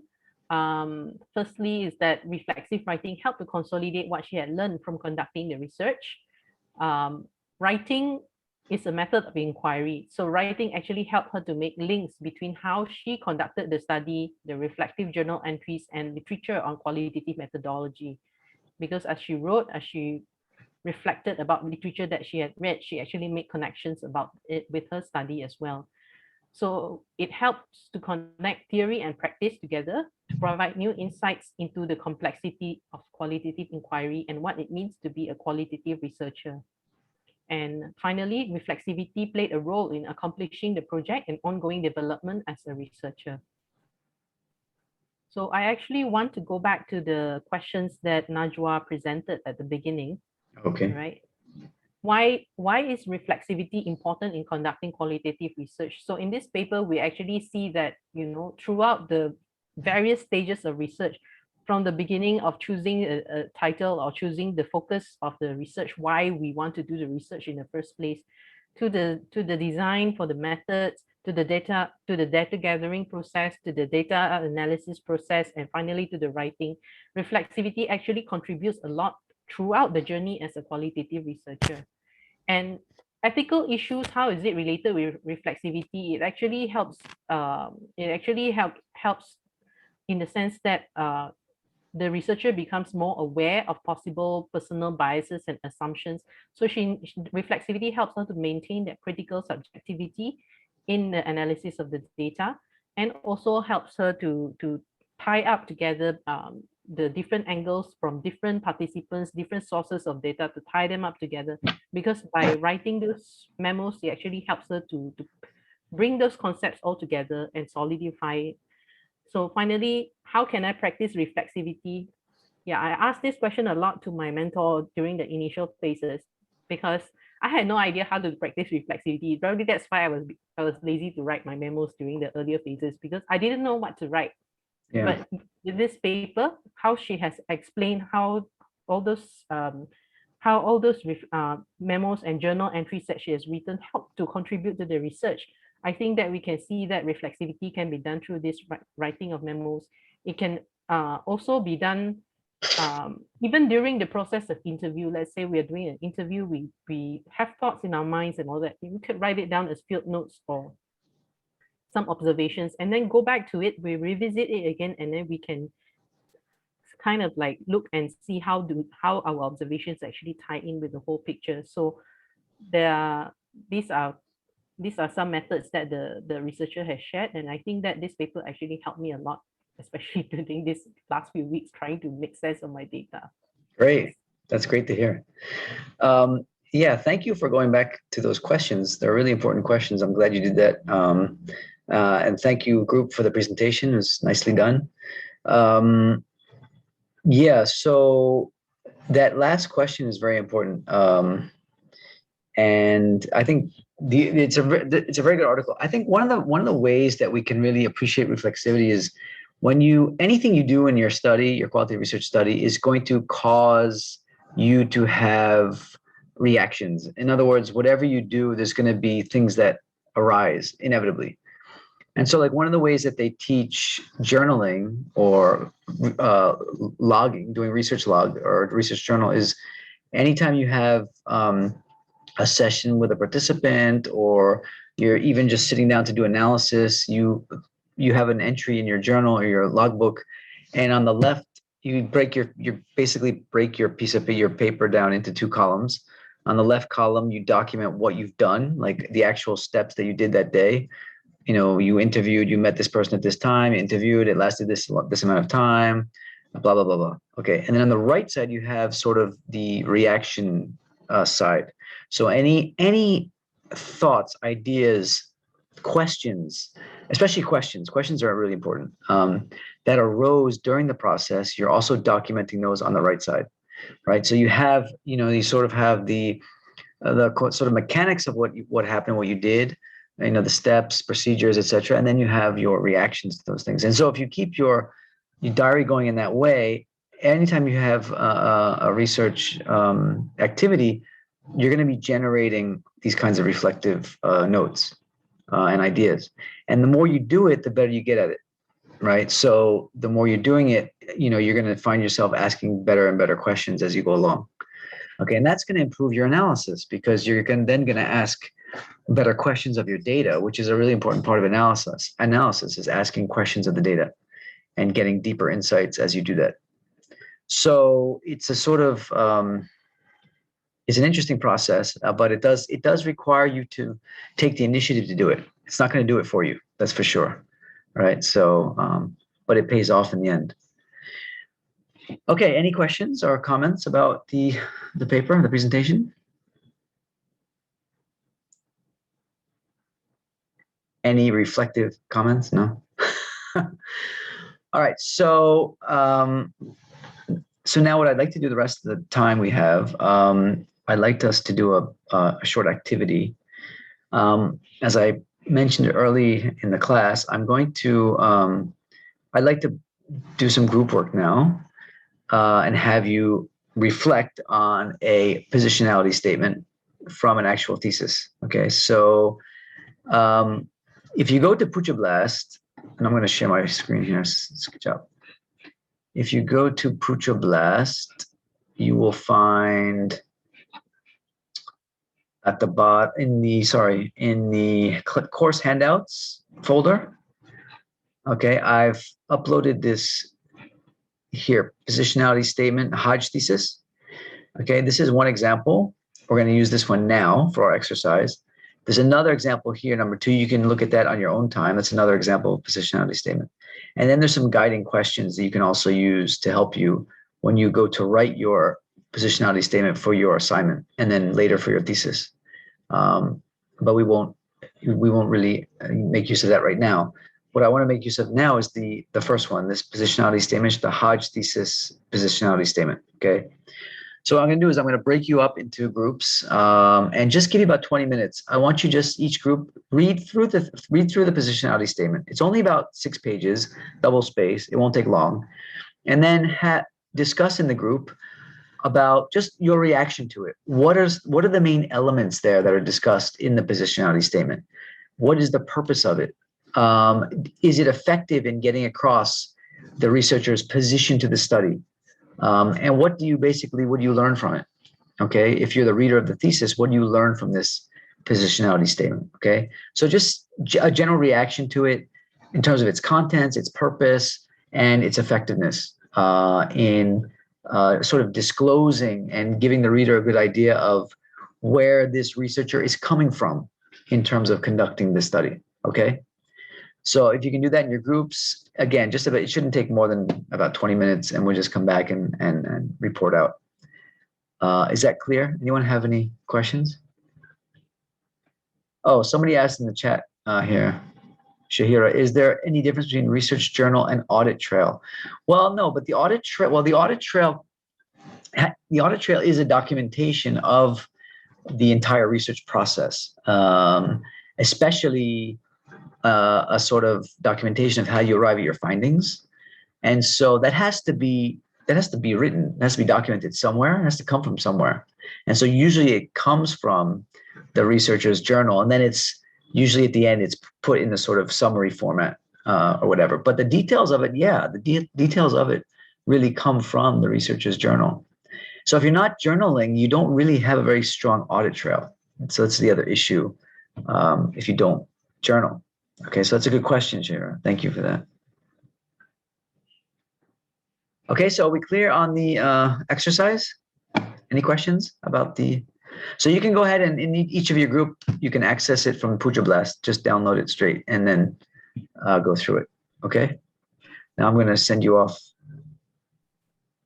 Bro, yeah. Please, can you repeat again? I'm sorry. Okay, so in Puja Blast, in the handouts folder, there's this. I've included here this positionality statement, Hodge thesis. Yes. Okay, so each of the groups, I'm just going to ask you to read the statement, the positionality statement, and then discuss within your group three main points or three main issues. One is really what is the content of the statement, what's included in it, what is its purpose, and then does it achieve its objective in terms of letting the reader or getting the reader to understand really where the researcher is coming from their perspective. Okay. So if you could just discuss on those 3 points. All right, I'm going to send you all off into your groups.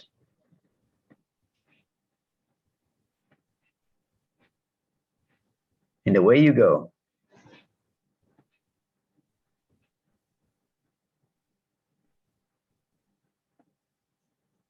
Okay, you should be getting the invite.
Still in class? Yeah.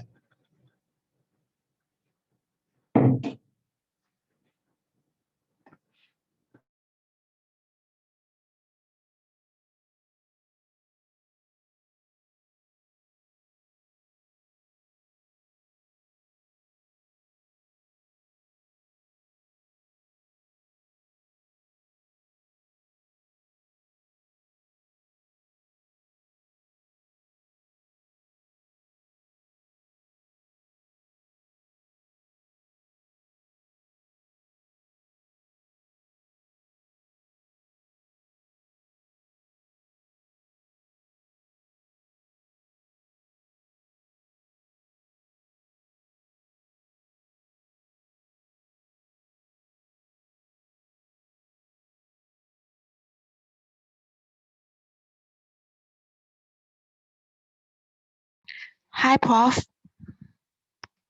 Yes. Leon. Yeah, I leave the room suddenly, so Oh, I which don't know which yeah, which room am I in? Oh, you don't know. Okay, I'll just send you to. Yeah. I'll just send you to one of these here. Oh, I think it's room 6. Okay, thank you, Prof. Okay.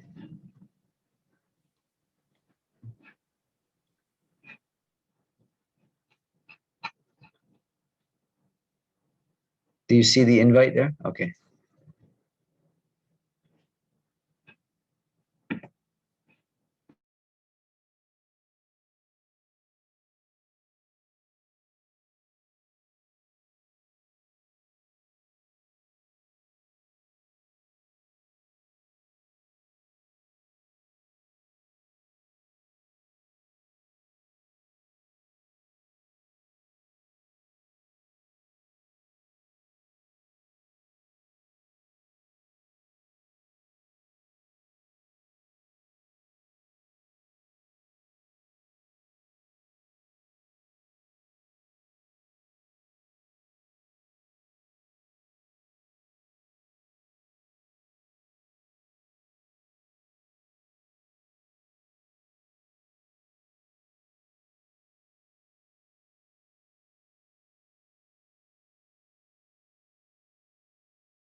Surajo, you got kicked out of your room or what?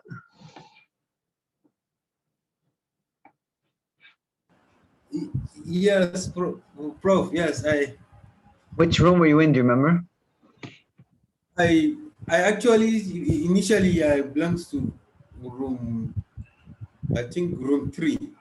Group But 3. I have some technical problem. I was disconnected. I later reconnected again. So I don't know. Well, I'll send you back there. You should see the invite there. Yeah.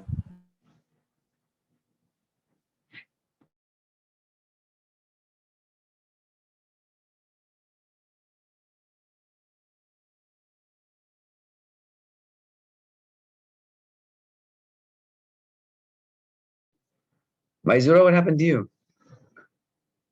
I was disconnected, Prof. Just now. Could you please assign me into group? Which room were you in? Do you remember? I wasn't yet to be assigned in any room. Oh, really? Oh. Yeah, if been assigned, then I'll be joining that room again. But it's because I've not been assigned, so I'm back to the main group. Oh, I'll send you to group 4 then. You see the invite? Okay, just a few more minutes anyway.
Okay, everybody back?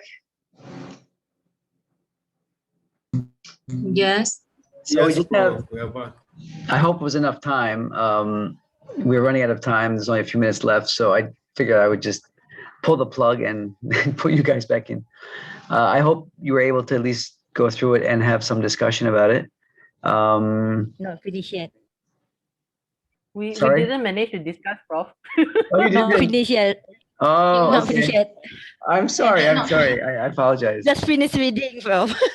Okay, okay. Anyway, we We well. also just finished reading. Oh, Yeah, well, sorry, we sorry, will sorry. Yeah.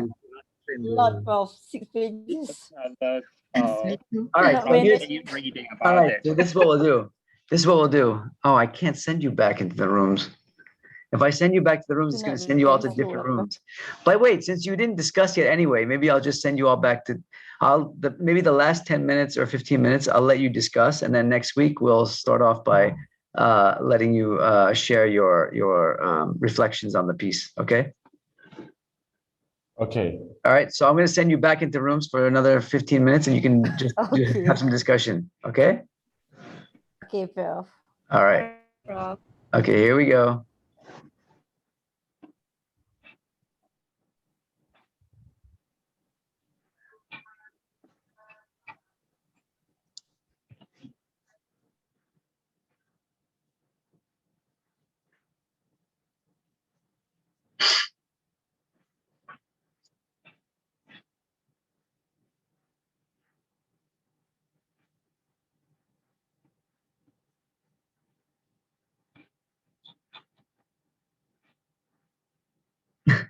My Zura is still having problems. Do you see the invite there? There she goes. Sorry, Prof. Do you see the invite? Invite for? To join Yes, the- I went in. Yeah, I joined, but it's like Oh, it's a connection issue. Huh? 5 minutes before you break out back the group. Oh, because your Yeah, connection. my connection is bad. I see. Okay, okay, okay. My connection is bad. Okay. I think my whole house is using phone now. I need to get them to off their phone. Oh, right, right, right. Yeah.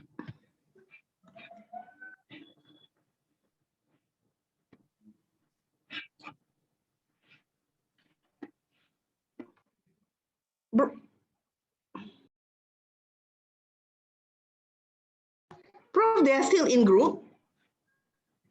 Yeah, yeah. I sent them back in because they didn't have time to discuss the article. Oh, then can you send back? Yeah, yeah, sure. I'll send you back. Group 4. Okay, Thank you. see the, Thank you, Prof. you should see the invite there.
Okay, everyone. Well, it's 9 o'clock. I hope you're able to have a little bit of discussion at least. So we will do a brief report out next week, early in the class, okay, on the positionality statement. Okay, did you have a chance to discuss a little bit? Yes, a Yeah. little bit. Yes. Okay, We just will make. actually return to the same group, Prof. Oh, it did. Oh, okay, that's good. Yeah. That's good. I had nothing to do with. I had nothing to do with that. So how many left? Yeah, the AI is good. Yeah, it worked.